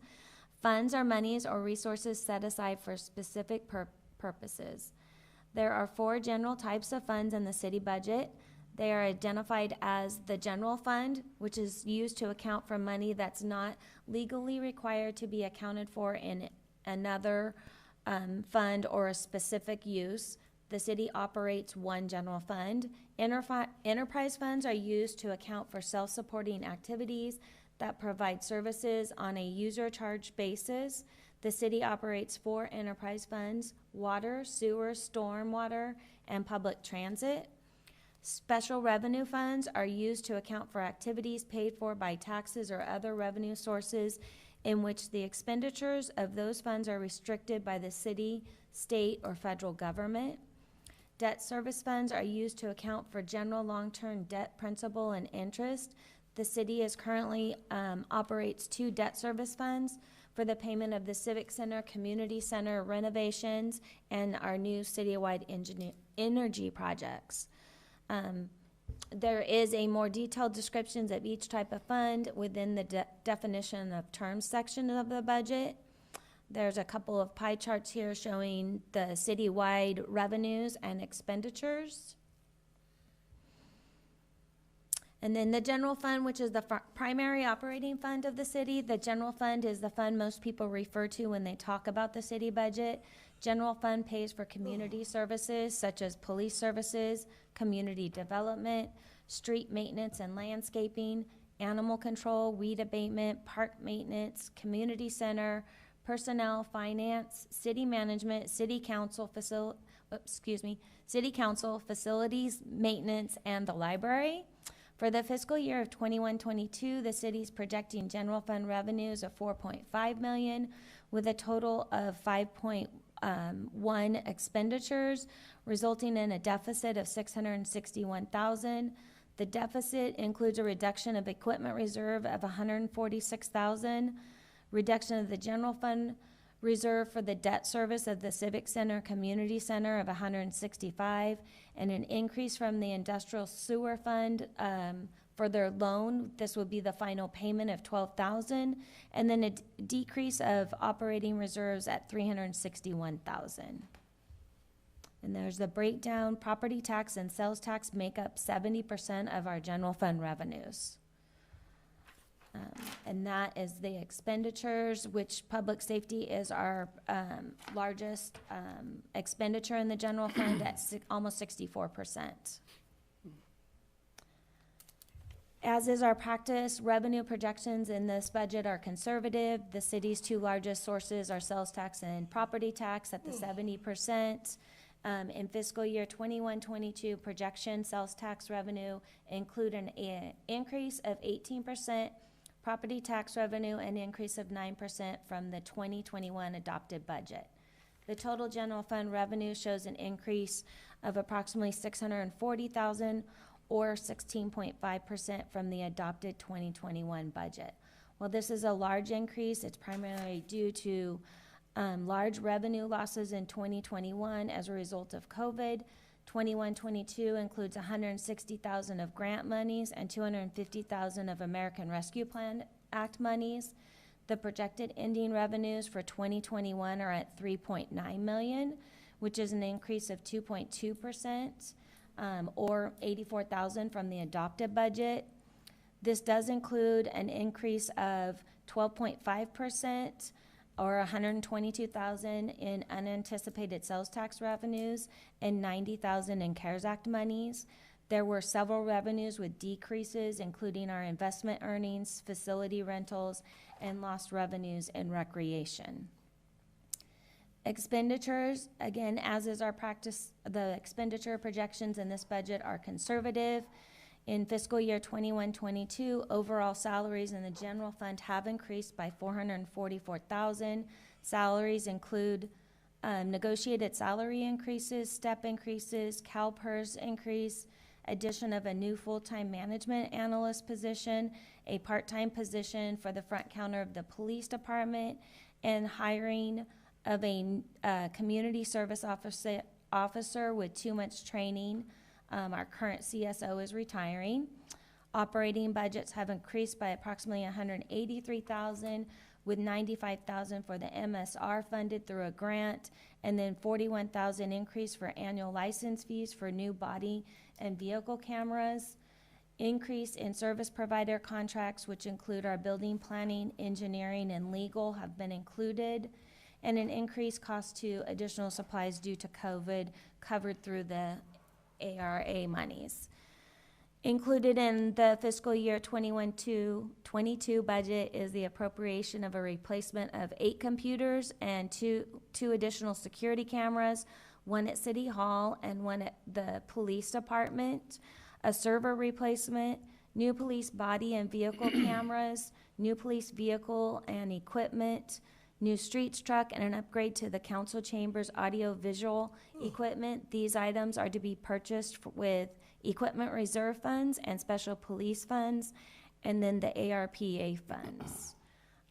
So there's the breakdown of the general fund that shows the deficit of $361,000, the one-time reserve for equipment of $146,000, and then the debt service of $165,000, showing an estimated reserve balance at the end of June 30th, 2022 of $2.5 million. maintaining our operating budget reserve at 1.9 or 37.3%, equipment reserve at 107,000, and then debt service at 504,000. Enterprise funds are used to account for self-supporting activities that provide services on a user charge basis. The city operates 4 enterprise funds: water, sewer, stormwater, and public transit. Below you will find a summary for each enterprise for the fiscal year of 21-22, not the mid-year budget. And those all show the thing to note would be on sewer, there are some negatives in there, and that is largely due to the engineering plans for the improvements at the wastewater treatment plant that we will have to look for funding on. And the last item is our CIP. The CIP is a planning program of current and future capital projects. Revenue sources for CIP can come from all 4 funds of the city budget. However, most of the city's special revenue funds are expended on CIP projects. Typically, projects include street reconstruction and overlays, water, sewer, and stormwater improvements, construction and/or renovation of city facilities, park development and improvements, land acquisitions, and city beautification projects. For fiscal year 21-22, the capital improvement appropriations is a total of $8.3 million. And there is a list of the projects. We have a few carryover projects, which is our slurry cell project that should be starting and was recently awarded and should be starting in the next 2 to 3 months. The construction of well 1A is a carryover. David and Coley water line and street reconstruct, and then our McHenry trunk line rehab phase 2. Some of our new projects are the wastewater treatment plant upgrade for the engineering, Vintage Estates reconstruction water service, and the street, Hogan Innes bathroom replacement, industrial pond sludge is an annual removal, an upgrade to our well generator at site number 3, Brennan Avenue reconstruction, Lillian Avenue sewer line improvements. We have another slurry cell project that will go out at the end of next fiscal year, Kerrigan lift station improvements, water valve replacements at various sites, and then telemetry upgrades to our SSJID storm stations, and then some repaint at the police department and the community center. So that is the budget, and I can answer any questions that the council might have on this. I have a question for you. Sure. On the CPI, is $100,000 for a bike path from Main Street to St. John. What are we talking about? So that is, we received some active transportation plan monies to do a complete bike path sidewalk all the way from on Main Street from First Street to St. John. So we'll be putting in a bike lane and sidewalk through the park all the way to St. John. On the north, On the park side. South side. South side, yes. So you're gonna put a new sidewalk in with a bike lane through there. I don't know, the bike lane will be between First and Third. I think it's from Third on. I'm not quite sure. But we will be putting one bike lane in on one side. So the 100,000 is just to start the engineering process on it. But we have grant monies. Who pays the rest of it? Yeah, it's all coming through active transportation plans. We submitted the project and got it's approximately $2 million to do this project. Great. Okay, good to know. Any other questions, gentlemen? On the budget, I've got a few. So last year, we started off with a deficit situation, and it's obviously improved. This year we have. Prior to that, since I'm new here, so I'm trying to get an idea of what we've done in the past. When was the last time we had a balanced budget to start with? I guess is the easiest way to put it. Are we always in the deficit every year?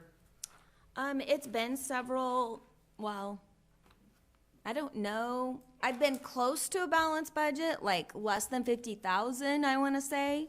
But I've never, I can't recall if, since I've been doing this since 2009, if I've technically had a balanced budget without using a small amount of reserves or projecting to use a small amount of reserves. Right, I have no problem with a projection necessarily, but, I'm concerned with that because we continue to dig into the reserves, even though we're below or above our 33%. At some point in time, you know, your checkbook's not balancing, so you pull out a savings. So we certainly haven't- There's gonna be a problem. So we haven't pulled out of our reserves. We've had budgets that have projected that, but we have not pulled out of reserves. So you said we budget So deficit at this- 440 this last might- year? Yes. And now it's thi- down to 250, give or take? Yes, mhm. So where's So- that money coming from then? So this year would be the first year that we've actually, if it comes out, we would actually have, that's still a projection. So that's not final numbers, that's still a projection. But if we have a deficit this year, this would be the first year that we're pulling out of reserves. And then we're budgeting again another 360 out of the general fund. Correct. I guess part of that is where in the general fund, we were increasing revenue to the general fund year over year of like 640 grand from 21 to 22. And obviously, we're spending more than that. I was a little confused on the paper here where it says administration is negative $25,000 on where the money is being Yeah. spent, and the prior year was minus 147 and change, or 146. So that- Why is that a negative number? Because it takes into consideration transfers from other funds that are, so we do take in money from gas tax monies to help support the streets. So those transfers in from other funds gets represented in the administration. So we're taking in more than we're spending at that point for those. Well, primarily, most of administration is allocated out to all the departments and enterprises for their share of that. Okay.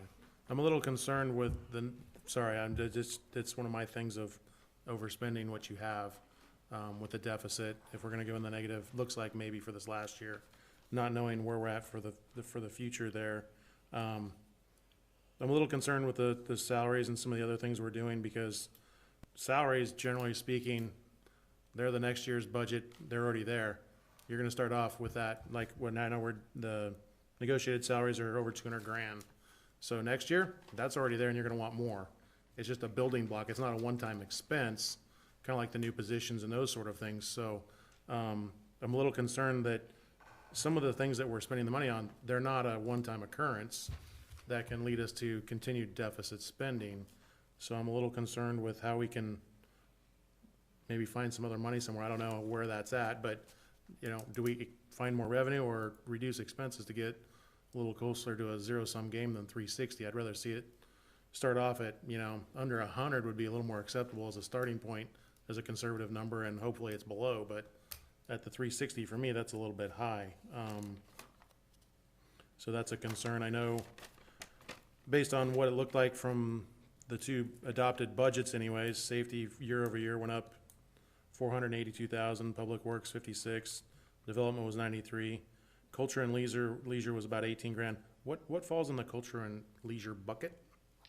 It's not a lot there, I'm just curious It's as it's parks, bucketed. community center, library, and recreation. So I'm not sure if there's something we can do to look at. Parks is not in there, I'm sorry. Parks isn't in there, No. on our own special. No, that's under public works. Sorry. Gotcha. So I don't know if that's something we can fix before we adopt, or something we need to look at, or if it's too late for that, I don't know. Well, I mean, staff brought the budget back as it was presented at the workshop, because that was the direction that we got, so. Understand, just more time to look at it since, and more concern as I shoot on that 360 number in my head. So just trying to figure out. I think the big factor is, and like I say, what we probably would be nice to do is to compare, okay, the budget, you know, let's say the budget from 2 years ago, that's the most recent that we would have an audit on.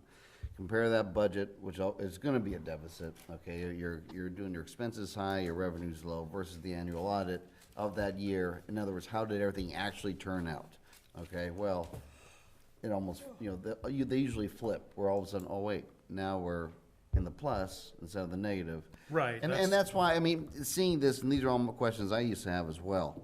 But seeing how this works, and Tammy, how you budget every year over the last umpteen years already, I mean, I've got a confidence in this, knowing that, okay, this is your worst-case scenario, and,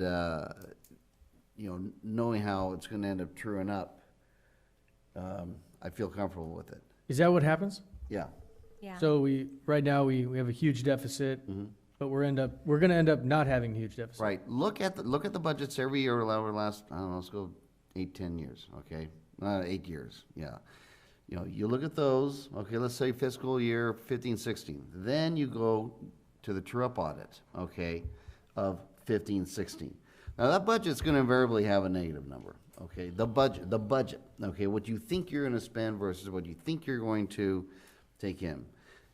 Once you look at what actually happened, invariably, I don't know a year that we've had Well, a negative on the audit. We haven't. In fact, that's where we had been setting aside the additional monies for CalPERS to pay down that 500,000 on CalPERS, was because when we had excess when it came to the audit, we were setting that money aside for the CalPERS. Yeah. Are we about evened up on that yet, or do we still have some monies to go on that? We still have monies to go. I'm paying the 500,000 as the council approved a few months ago, which I think that we will ultimately see some savings in this 21-22 budget from that payment also. I have another comment, or a question. What if the council said, we won't approve a budget unless it's balanced? What would that trigger? It would Can probably, you balance this budget? not without layoffs. Not without layoffs? Okay, so if we say we want a balanced budget because we're fiscally conservative and we want to see 10 equal 10 at the end of the year. Because to me, it's a huge personal thing, and one of the biggest issues I have with our federal government is every year we spend so much more and more and more, and everybody talks about it, but nobody knows what to do, and now it's, who knows what it is, 50 trillion now, I don't know what the deficit is. And I feel like at a local level, I would be kind of a hypocritical if I said because I would demand our Congress balance their budget and pass a balanced budget. And as a city, if I go, well, we're showing a huge deficit, let's go ahead and do it. Because invariably, maybe it'll turn around. And maybe I'm not understanding this correctly, as Councilman Swift said, it does flip and you end up not with a deficit. I get that. But I think it's something that we should strive for a balanced budget. I mean, we really should. We should strive for it.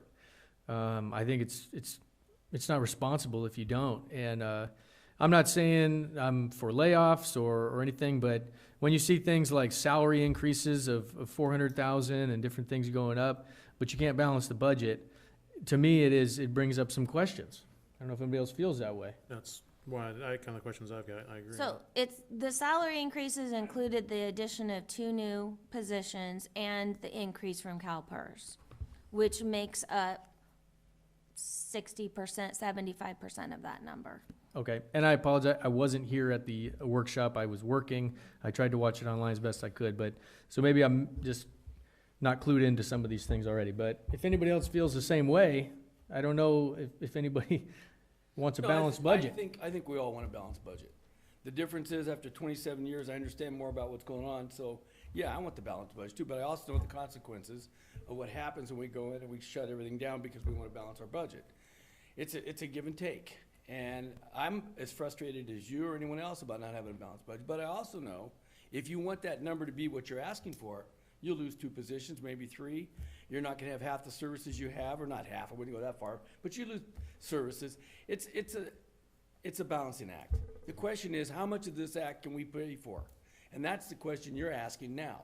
You're saying, okay, why the unbalanced budget? Well, it's because we're having things what we want, and we're willing to go out on a limb for them. The question is, at what point do we say we had enough of that, we're gonna stop? That's when that thing will be answered in terms of your question. That's when the line will be drawn in the sand, and people on this council will say, enough.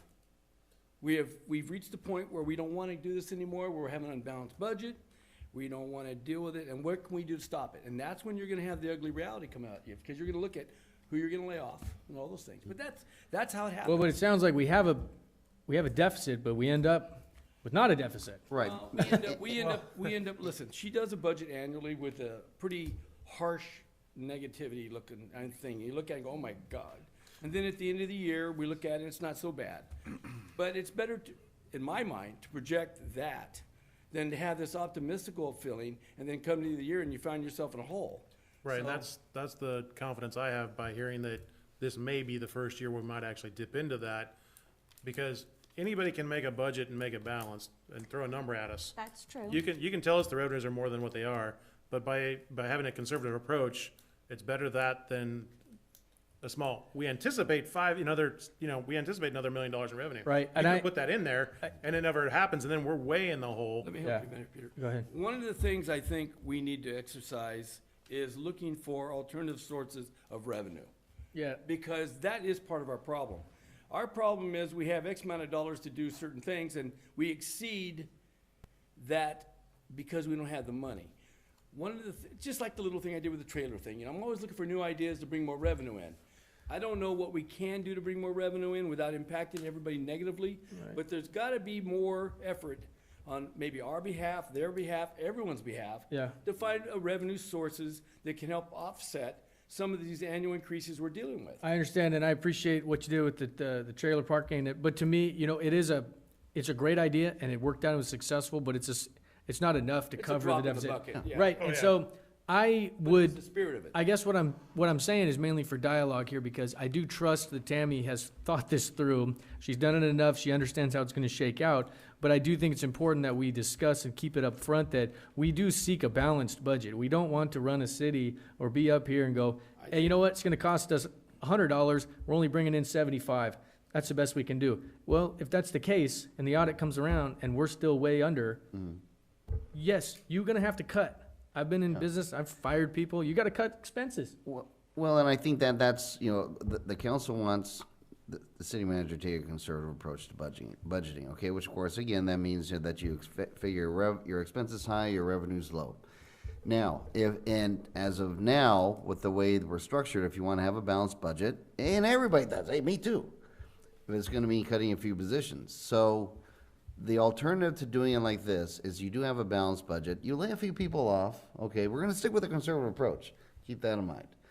And therefore, when you get that true-up audit down the road, and you've got a big number positive up here, you're gonna be thinking, oh my gosh, we just let these people go for no good reason, and that's a bit, to me, I think that's a scarier alternative than to doing it like this, knowing full well after year after year after year after year, you see the pattern, and in the end, we're gonna be fine. But, wait a minute, I disagree with you, Robert, a little bit. I don't like the idea of laying people off, I agree with that. But I will tell you this, the solution in my mind, and there is only one solution, is to find more revenue sources. Oh, I Because totally agree. government is not gonna stop spending, the public is not keep demanding more services, that's just the nature of the beast we're dealing with. So if you want relief in terms of your balanced budget, I tell you right now, the only way I think we'll ever have one, if we find alternative funding sources. So that's my answer to you guys' question. Well, you get that from commercial residential development is one of the main ways, right? Some of Commercial it- sales tax, some property of it- tax. Some of it, that would help, yes. And let me say this real quick. In terms of, we've talked about hiring certain people to alleviate and help out run the city. And so we have one position in here. What is it? What's the analyst? Management analyst. Right. That's a positive move. We've looked at that, a way to help out and get things moving.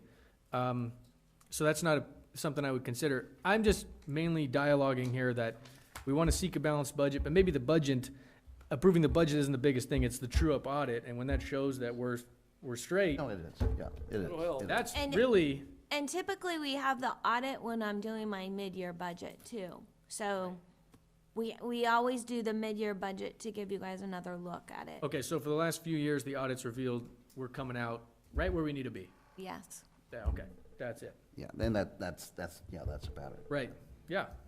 That's all the questions I got. Well, that's what we can look at on an annual basis, just to look at the true ups and figure out where we're at. If we see a situation where it's not truing up as much as we like, then we can look at some other alternatives. Sure. Fair enough? Yeah. Any more comments, gentlemen? I would like to think that we could look for other alternatives other than just the first go is getting rid of folks. That's my You know, thinking too. I don't think that's all. Let's find another expense somewhere in the general fund that we could Well, slice the pie a little bit if we there's had to. expenses we could probably mitigate, but more important, I still think the answer to our issue, and if we want a really better environment, is to find funding sources. Because that way, we all benefit instead of have a few people suffer because we're upset with our budget. Okay, what else do we got here? Oh, it's a public hearing, so we do need. to All right, open we're it. gonna open a public hearing. It's an opportunity for anyone in the audience or online who would like to speak about the budget. Okay, no one's gonna come up in the audience. Is there anyone online? Okay, there's nobody online or in the audience. I'm gonna bring it back to the council for an action. Isn't that correct? Yes, sir. Action. We're gonna have a vote here. I need the motion. Yeah, I move to adopt the city budget for fiscal year 2021 to 2022. Very good. I'll have a second, please. Second. We have a motion and a second. All those in favor?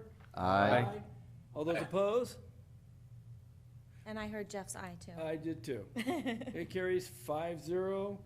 Very good, gentlemen. Good discussion, Peter and David, both. Gentlemen, you're on the right track. It's important to understand where we're at, where we're going, and how we're getting there. That is both great input, and it was good on staff to be able to answer those questions. This is the best I've seen it, gentlemen. Thank you both. Yes, sir. All right, so now we're gonna move on down to, let's see what we're at here. We did the public, we're gonna move Number to seven. number 7. Adopt resolution number XX-21, revisiting certain existing fees, establishing new fees for various city services. Dominique, I believe, handles that. I got this one. You do it? I'm Yep. sorry. So staff is recommending the council adopt a resolution revising certain existing fees and establishing new fees for various city services. As part of an ongoing operation, staff reviews periodically, recommends revising certain existing fees and establishment of various new fees for services provided by the city. The services for which a city imposes a user or regulatory fee typically derive from an individual person or entity's action, request, or behavior. Therefore, except in cases where there is an overwhelming public benefit generated by the city's involvement in the individual action, a fee for service ensures that the individual bears most, if not all, of the cost incurred by the city to provide that service. When a fee targets 100% or full cost recovery, the individual is bearing the entirety of the cost. When a fee targets less than the full cost of recovery, another city revenue source, in most cases the general fund, subsidizes the individualized activity.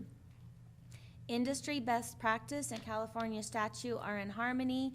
User and regulatory fees should be set according to the estimated reasonable cost of service and should bear a fair and reasonable relationship to the payer's burden on or benefits received from the activities and or services provided by the city.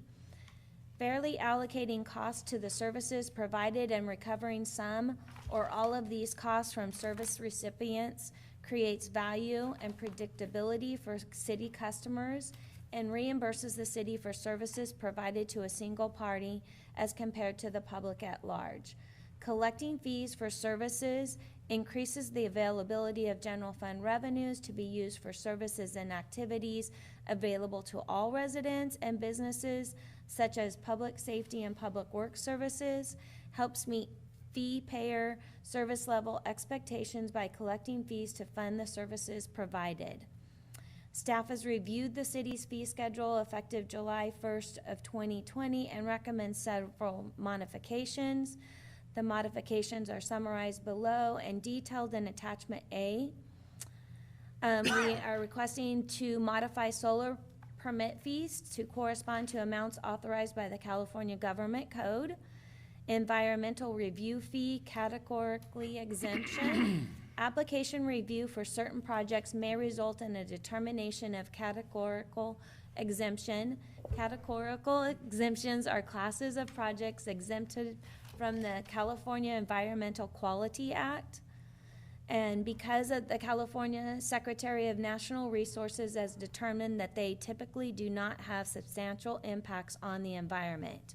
This fee is proposed to be reduced from $323 to $127. The proposed fee of $127 will allow the city to recover the cost of typical staff review and applicable county recording fees.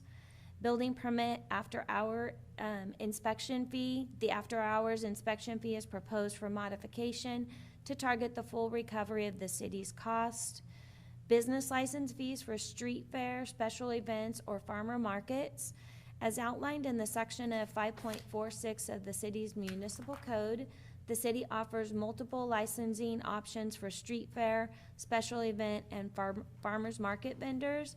The proposed schedule identifies fees for applications, review, and various licensing options, such as an umbrella permitting, per day, per event permitting, and annual permitting. An underground utility marking fee. Occasionally, the city receives requests to perform an on-site marking of underground utilities. The fee of $70 will allow the city to recover the cost of this directly requested service. This fee will only apply when the city provides underground utility marking services associated with engineering and encroachment permit services. A temporary road closure permit fee. For projects or events requiring closures of city streets, road closure fee shall apply. The fee will vary depending upon the number of days of road closure. This fee will only apply when associated with an engineering and encroachment permit services. Bid protest review fee. Recover the cost of the contract engineering reviewing of bid protest. Hourly rate for the engineering and encroachment services. Clarify application of hourly billing rates to align to current contract service agreement. The proposed fees do not exceed the city's cost of providing services, so therefore staff is recommending the council to consider the adoption of the attached resolution. I have a question. Sure. On the bid protest fee, is that when there's a bid and somebody doesn't get the bid and they protest that? Correct. Correct. And then what's the $1,400 for them to be able to have the city do what? So I don't know if you want to explain it. If a company came forward and said they wanted to file for a bid protest, they would need to. What would it be based on? The fact that they felt their bid was lower? Or they're questioning the content it's- of somebody else's bid. Okay. Correct. And then, so we will go and review the bid we accepted and to verify any accusations or suspected illegal activity or something? It's basically a re-review of all of the bids that were submitted, and then a review of why they're protesting the bid, and it would be conducted by our city engineer. And so it would be a pass-through fee. Our staff wouldn't actually be doing it, our city engineer is the one Pay that him would do it. directly. And so we want to make sure that if somebody moves forward, we at least pay his cost for that service. Right, so we don't get stuck with it. Now, And there would be, this city attorney would be probably consulted on that. both of those, okay. If this protest is found to be accurate and there is some discrepancies, then what happens? That's a good question for Mark. No. Usually goes back to a rebid. It goes back out to bid? Yep. So are You have to those, reject them. It depends on how the bid is worded. It might be able to go to the second responsible bidder, but it really depends on the bid and on our contracting code. But it could be either it goes to the second or it goes back out to bid. It all depends. so the individual that had the bid, is he now disqualified, basically? Unknown. Depends on the facts. Dep- They're Yeah. on the- Okay, Depends on what the outcome is, just yeah. curious how that works. Okay, good enough. Any other questions, gentlemen? All right, anyone in the audience have any questions? It's a public hearing, so you have to. I have to open a Yeah, public hearing. Okay, please. I didn't close the last one, I don't think. Anyway, I'm gonna open up the public hearing now. It's an opportunity for anyone in the audience or online to make comment. And, I did close the last time. Okay, so no comment. We're gonna bring it back to the council, and I was closing the existing public hearing. We're gonna vote on it, correct? Yes. All right, so I'll accept that motion. And move on staff's recommendation. Second? Second? We got a motion and a second. All those in favor? Aye. Aye? Aye. There's number 5. Okay, we're good. It carries 5-0. All right, let's see what's the next on the agenda here. Papa 7-8 request for qualification of senior housing, oh boy. Administrative matters. Review the draft request for the qualifications for senior housing, provide direction to staff. Thank you, Mayor. So senior housing has been identified as a need in the city of Escalon. The city and its council has been discussing this need for many months and are interested in finding a developer to bring a senior housing project to the city. The council has conducted workshops and compiled a list of requirements, amenities, and project needs for the development, and has instructed city staff to draft a request for qualifications. Attached is that RFQ for senior housing for council's further review and discussion. So I did attach that item. It is listed specifically for the park or future park area, which is the 17341 Escalon Belota Road. Going through the document, we have a little background on that property and our future use for it and what exactly we're looking for. We go into qualifications and proposal requirements. And we do talk about the potential for either a ground lease or sale of the property. So we did put either or in there, depending on which direction the council or city wants to move forward with. How many acres are identified in that?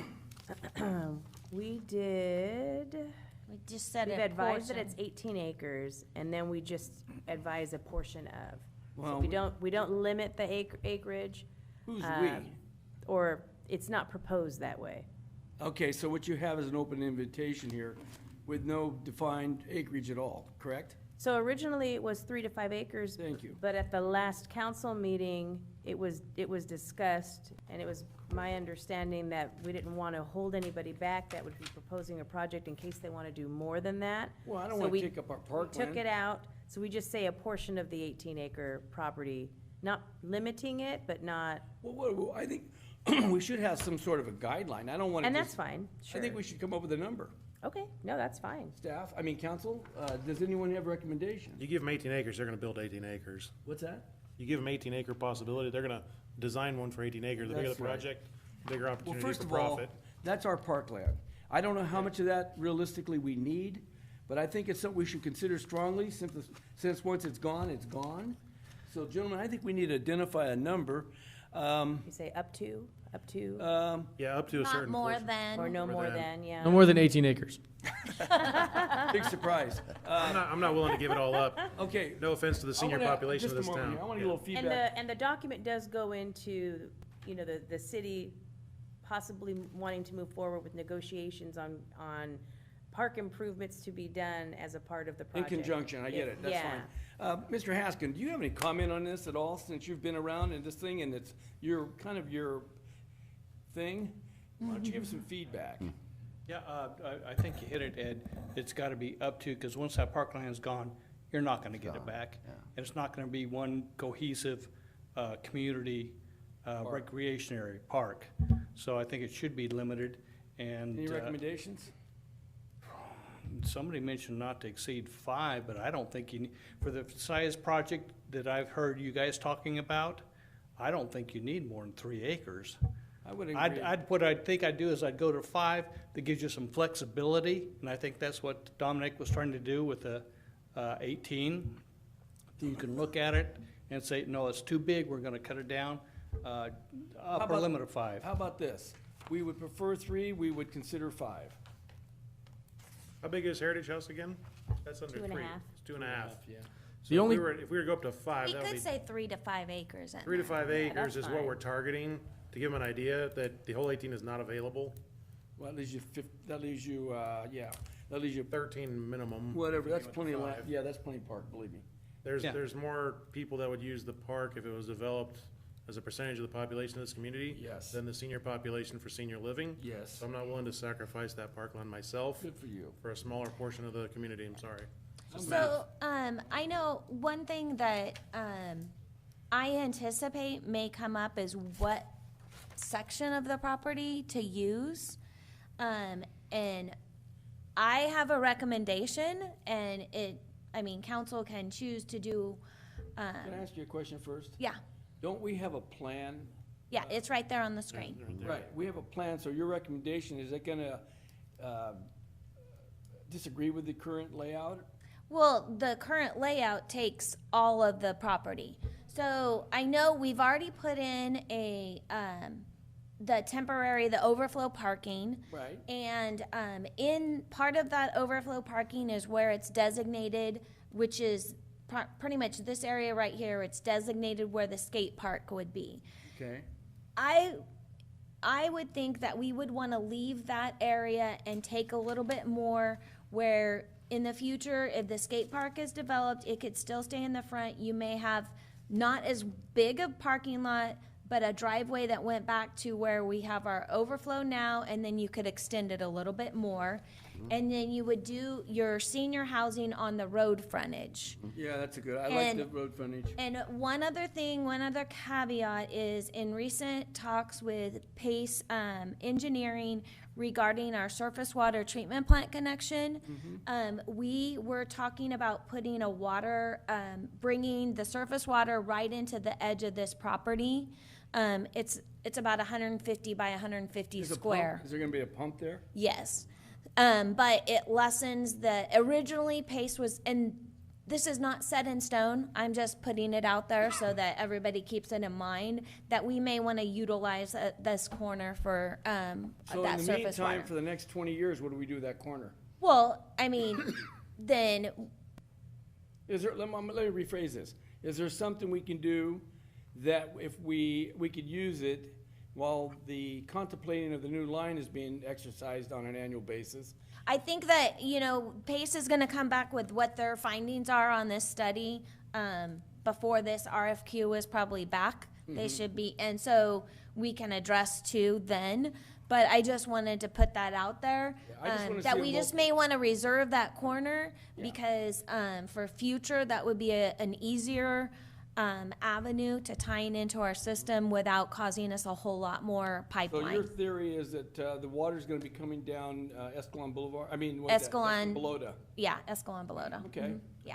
I think that, a few comments on this, I think that limiting it to 3 to 5 acres, I'm not sure what the strategic advantage there is. If we're trying to, you want to cast a wide net, you catch more fish. And so if we're going to say it's only 3 to 5 acres, because we've got this other area we want to do. In my mind, if you're looking at this map, on the north side of the parking lot, the parking there, where that baseball field is, if you draw a line all the way over to this is Arthur, that would be a good section for development. It's bordering the golf course right there. It's a nice rectangular piece of land, I think, and that gives you a huge amount of expansion for the park currently.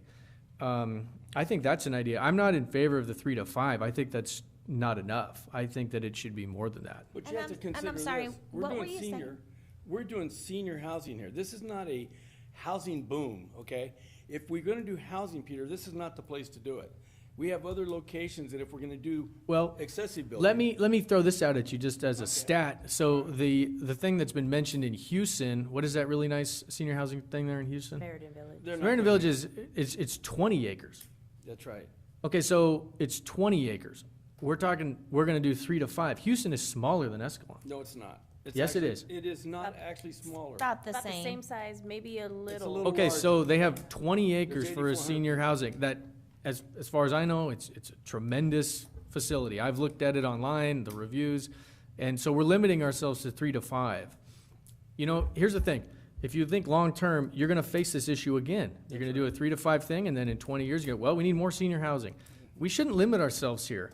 We're not limiting ourselves, we're limiting the developer to using our property for their development. But for what end? Because you want to put in some more grass and some more soccer fields. I mean, as of right now, the high school is being utilized for soccer and baseball. Not I don't for think we should limit ourselves. Well, first of all, they don't work with us that great, number one. As far as facilities, we could use more of them. If we had the money to pay for them, we'd have them. We don't have the money, nor will we have the money soon. Well, remember, you're going to get more money from a developer to do more of this park if you give them more latitude on what they do. For me, I don't want that. It's your opinion, my opinion.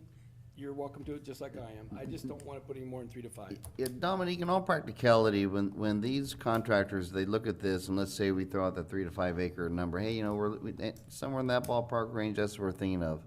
Do do they call you, or could they potentially call you, you know what, I think I can do something for 6, but I don't know, you know, or something like that? I mean, what do you think, how typically does this work in the actual process? Well, in most of your conversations, what have the developers talked Most of my about? conversations, I've talked about the 3 to 5, because that was what I was under the impression of, utilizing from the beginning. And so I know over the time that we've done this, it's kind of morphed, right? Originally, when we started, we were talking about 25 units to catch those people the missed middle, the people that don't qualify for affordable, but don't make enough money to pay for market rate. And I know we've had some workshops, and that kind of escalated it a little more to trying to make it a larger project. And then we were talking to developers who were coming in, and they were discussing, depending on the type of developer you're working with, like the ones that own Heritage House, who are very, very familiar in building houses and have a lot of investment and backing behind them to be able to be successful at those types of projects, talk about utilizing state resources and grants to apply for these types of projects. And that's where it came in, where if you want to have a certain amount of units for the missed middle, then we need to still have so many units for affordable to get that grant funding. And so then we can offset that by some market rate. And so then that increases the size of the project to where RHF had told us if they were to move forward with the project, they would want to build a minimum of 50 units. And so, and they're willing to put 50 units on 1 acre if we'd let them squeeze it into a 3-story building. But we've also emphasized that we want single story, we want some space, like there are other things that we want inputted into that project to make it a more comfortable environment or a nice environment for the seniors that are there. Well, here's And where so the it's problem- changed a lot. And then we've had people talk about Samaritan and Here's things like what's the that. problem. We started off trying to solve an issue we had. The issue was the relocation of those who were elderly, who were looking for a place to live because they'd like to sell their home and retire on that sale. They didn't want to buy another place, they want to rent a place. So that was what we were looking at. Now we're looking at subsidizing housing for people in this town, which we're not gonna have that many to put in there. It's gonna come from outside here. Because if you go to Section 8, and that's what subsidized housing is, I don't think this council wants that. I can't speak for you one of them, but from what I understand, that's not what we're looking for. What I was looking for personally was a reasonable amount of housing that people could rent after they've sold their larger homes in town. And specific to that developer, we've identified that we would like to stay away from like the voucher system and actually having units that would need to be deed restricted affordable, which they have indicated they could do the project without that. But you also have other developers. I mean, I've talked to other developers that don't have any connection to the state and applying for grants through the state and are just willing to move forward on the project. And the original numbers that we've been using since then have been 3 to 5 acres. Anything we can keep going on is all I want. But it depends on what you're looking for. I mean, there are people in the community that are looking at Samaritan and thinking that this would be a great location for it. I mean, it just depends what we're looking for. And I think we're still on the track that the mayor is talking about ultimately. But again, to be specific with the acreage suggestion, that's just a number that I think is a nice number to start out with. Again, this ultimately is about how can these guys pencil this out to make it work for them and us. And at the same time, how can we balance all of these needs? You know, you got recreation, you have, we want senior housing, a potential connection down the road. So I think we stick with the 3 to 5 acre number. I think that's benign enough, and we're gonna know pretty quickly if these guys can do this within that or not. Well, you have. Yeah, they're gonna let you know. You have 18 acres, say somebody, you want 3 acres, now you have 15 acres. It's almost the same amount of undeveloped land that you're just gonna have sitting there. And you're not gonna replant the orchard, that's done. So we're just gonna have a bunch of dirt sitting there. And the only way that this, if we've learned anything about development, is that the only way these guys make things pencil is if they can scale it. The more tight you try to compress developers into building smaller and smaller sizes and smaller amounts of units, it doesn't make any sense. Well, I'm telling you right now that if we do 3 to 5 acres, you may get some projects, but I'd have a hard time seeing if they pencil out. Well, here's the deal. When you go into a poker game and you're in a poker game, you don't throw all your chips on the table and sell them in. What you do is you put cards down and you play each hand. Each hand delivers a different thought. And this is the way this works. The way it works is we're out with 3 to 5 acres. We're gonna see who's in the game with us. We're gonna look at each other's cards until we figure out if we're gonna win the pot or not. It's a Well, why ball game. why don't we do 5 to 10? We might still get Well, the let's- 5. Because I don't have that kind of money to throw in the pot. That's why. We already have the land. So another Well, I question I got- have is this: Have we put something in the RFQ that says there's incentives or the city will work with them? Where's the hook that we talked about? So the hook right now is the land. That's a big hook. But what is it? It's for sale. Well, it's an option to give them too.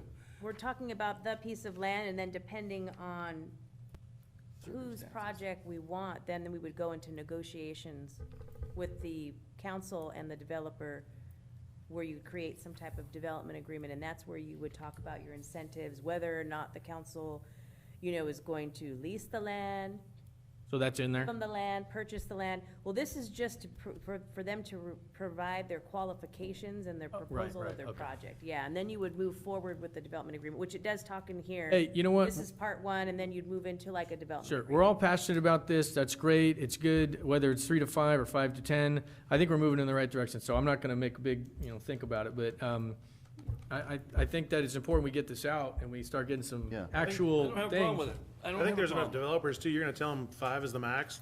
Someone's gonna come back with a 6 or 7 going, I'll do it for this, what do you think? Or they Developers There don't you listen go. to us, I'm sorry. Or we just tell them. They're gonna go, this pencil's for me, I need 6 or 7 or whatever the number is. And they're what gonna do you let think? them And they're gonna come to us and go, I know you said 5, but, and they're gonna bring it to us. They will. They're not gonna hold themselves like that. They're gonna come to us and then it's like, well, what's our incentive to listen to you and wanna do a bigger project? There you go. What's in it for the city to give you those extra acres? There you go. And there's a negotiation tactic there to play Bingo. around with, okay, well, we'll give you the 2 acres, but you gotta plant grass on the rest of the property.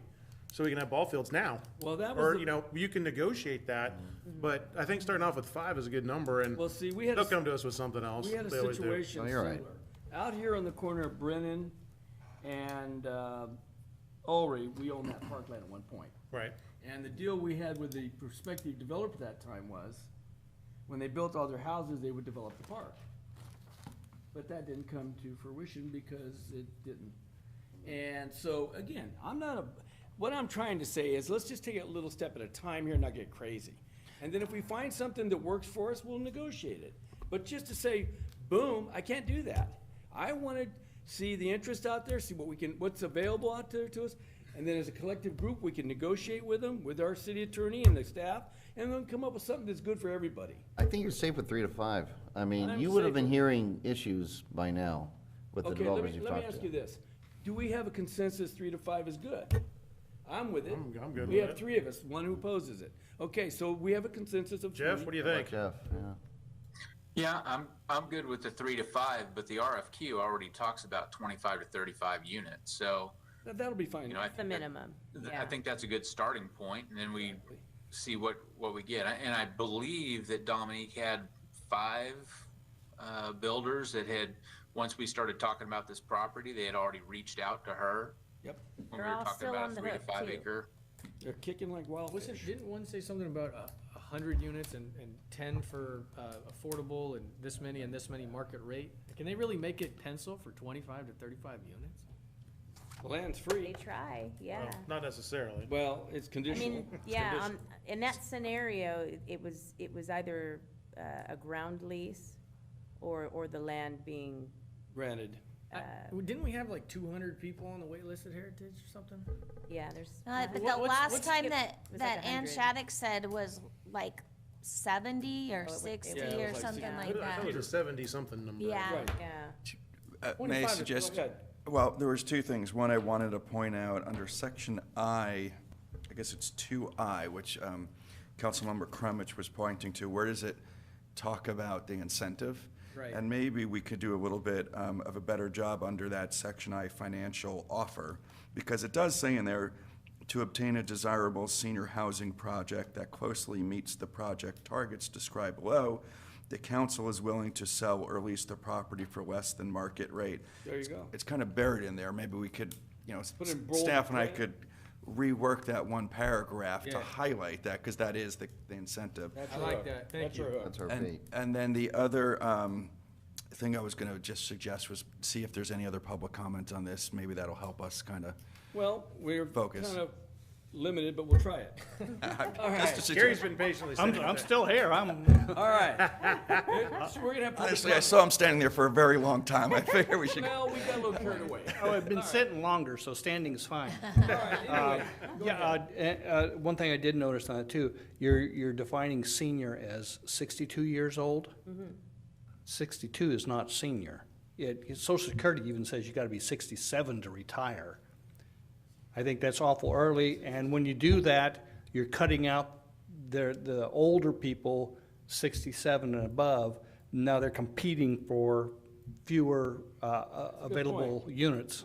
It's a valid point. So at one So of our if the idea was to get a few of them, Mayor Alves, you said that, for that older That's how generation? this whole thing started. Yeah, and it started small and all of a sudden it's Boom. exploded. Yep. But I think that 62 is way too young.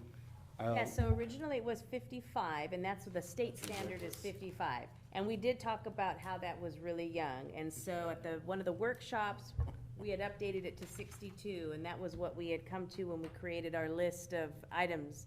If we want to bump it up to 65, 67, I can make that adjustment. Okay, do we easily. need a consensus? 55 is Oh, peak we're earning taking years. direction Yeah, tonight, so yeah. yeah. You wanna go 67 then? No. Or 65? 67? 67 or 65, doesn't matter either way. I'm okay with 65, but you go 60. 77, I mean. Well, his negotiable. point is that Social Security Yeah, it's a good point. is at 67. You can collect at 62, it's just a small And amount. is that not the target we're looking for? That's my That's the idea. question, is what's the target? Well, let's go it this way. I am willing to go to 67. I need another 2 votes. Go 67, that's I fine. got 2 of them. Jeff, how about you? Yep, I'm fine with that. There's 3 votes. There we go. I'm We got available it. either way, so. Update to 67. There you go. Also, while I'm up here, you invited me, the income requirements. I was the other- Ed, you've mentioned this a couple times on a couple different issues, and I think About the you're Ripon right on. situation. You can sell your house in the Bay Area, put $2 million in the bank, retire on your Social Security of $25,000, come in here and qualify for a subsidized house in Escalon. And We need to make sure that doesn't happen here. we need, yeah, and the target is, you talk about Samaritan Village, we're not asking everybody in the world to come to Escalon to retire. Thank you. It's just for our seniors. I think it should be in the senior category, and I think there should be a means test. I like it. I have a response to that.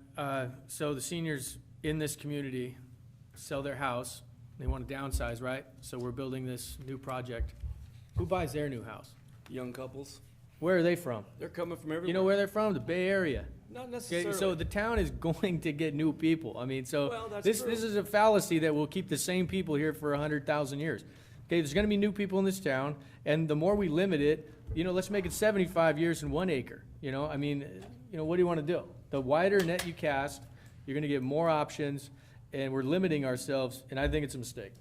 If we can If get you're the- looking for 1,000 units, you got a valid point, but we're not, from what I've heard from the seniors and from the rest of the council. I think we have a need, but I don't think the need exceeds what we've discussed.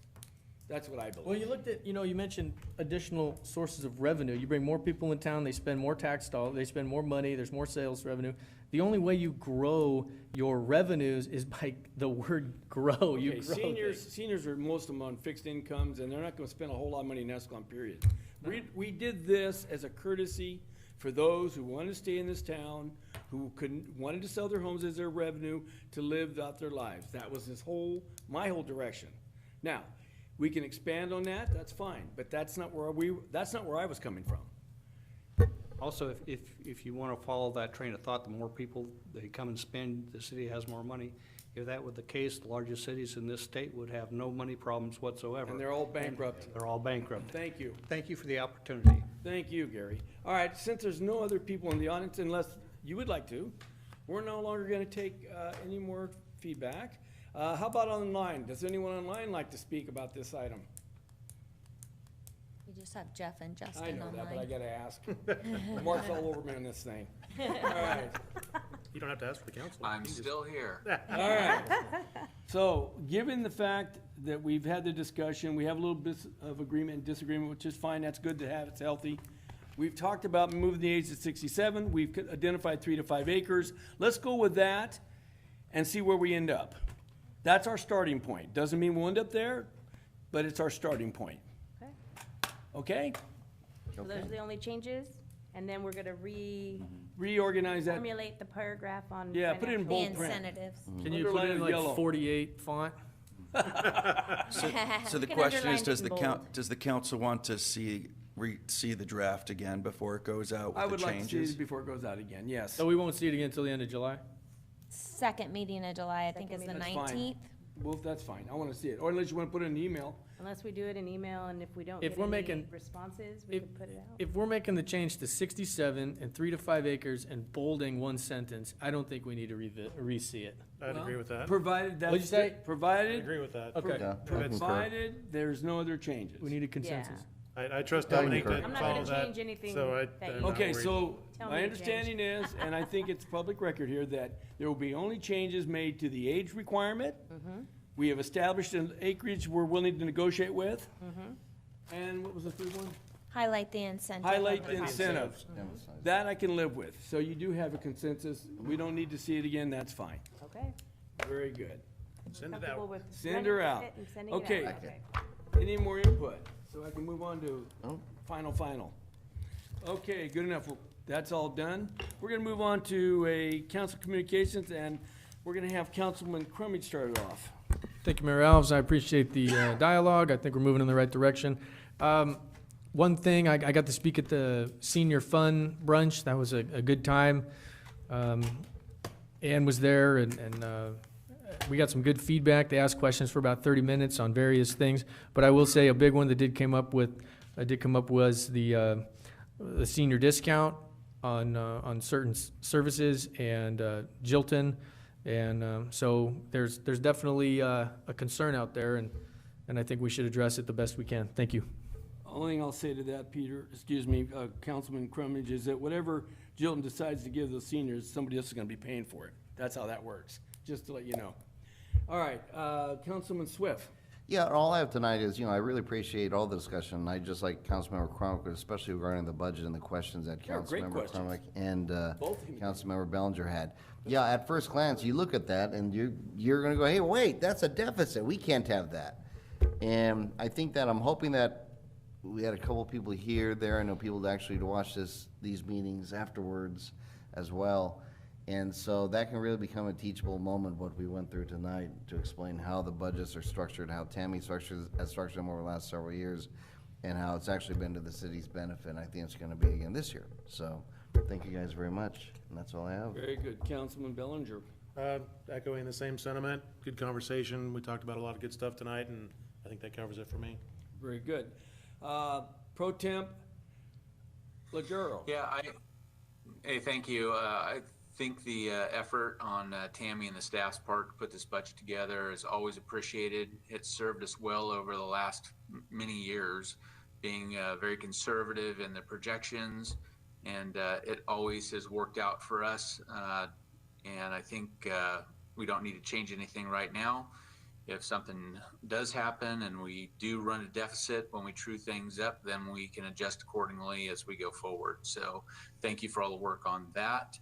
And I echo Ed's sentiments on this senior housing. It's a very specific need that kind of pushed this to the forefront for those folks that live in town that are wanting to age in place. So I think this is a good starting point to try and take care of their needs, to give them a place that they can remain in the community that fits their needs. So I'm really happy to see that moving forward. And again, it is a starting point. We can expand from there if we see that there is a need, but I'm really appreciative of the council and everybody looking at this and trying to address the specific need that we have for those that live in our community. So thank you. Thank you, Councilman Legero, Pro Tem. All right, basically, in terms of Jilton, first of all, I don't want everyone to think, and I don't want Mr. Jilton to think we hate him, but at the same time, it's our responsibility as elected officials in this community to get the best possible situation we can for our tax and ratepayers. So with that being said, I want to make sure if we end up back with Mr. Jilton, which is not a bad thing, but if we do, we've done our due diligence to the point we can accept it in harmony. All right? And then the other thing is the budget. I am impressed with both you two. I love your thinking processes where you're questioning things. That's wonderful. That's exactly why you're here. And you both did an excellent job, have excellent questions, and I hope that you understand that those questions have brought up some good ideas, and they're gonna also bring in a whole different realm of probably concepts and what we're gonna be doing in the future, and looking for other revenue sources, and then also staff is, you know, they've done this stuff, it's like getting out of bed in the morning. They don't really think about it anymore, because they've done it so many times. But the point is, they're doing their jobs the best they can. We're gonna try to do our jobs our best we can, and between the two of us, we're gonna come up with something that's gonna work for all of us. I believe that. I don't think there's any easy answer for any one side of this equation. I think it's kind of a compromise, and that's the way it works, unfortunately. Sometimes I wish it didn't work some ways, but you know, you gotta give to get. The senior situation, as Pro Tem Legero brought up, it did start out as a solution, as a issue we had. Mr. Haskin, ex-mayor Mr. Haskin, and a lot of us who've been here forever had kind of formulated an idea of what we were looking for before we got carried away and started bringing it out in the public. And we talked about it, and we talked about it, and we all came up with the same kind of concept. I'm not disrespecting your opinions or your attitude. That's, whatever you got is yours, and just like mine and theirs. But my point is this. Escalon is Escalon for a reason. We do things here a little bit differently. And I know some people say, well, you can't, but we do. And this is still a community. And the reason I put in 27 years in this position, and the reason I live in this town, the reason I came back from Los Angeles with my two young daughters, one 2 weeks old and one 2 years old, is because Escalon is Escalon. And for those who can't understand that, I'm sorry. But this is Escalon, and I'm gonna defend it the way I was raised in it. And I call me old-fashioned, call me unrealistic, whatever you wanna call me, but I'm not gonna change. This is my community, and it's our community, and I just know that's kind of the majority of people, even the newcomers have gotten that going on. It's a special place, people. You don't know how lucky you are to live in this town. I wish more of you spent time in Southern California like Los Angeles, like I did for 17 years. You'd have a different perspective on what this is all about here. You're living in Disneyland. Go to LA. You want to see hell? That's where it's at. All right. Good evening.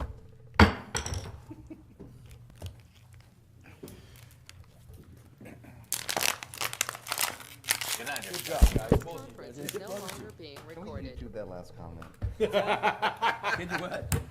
Just seeing tomorrow's video. As long as if you want to see how it goes.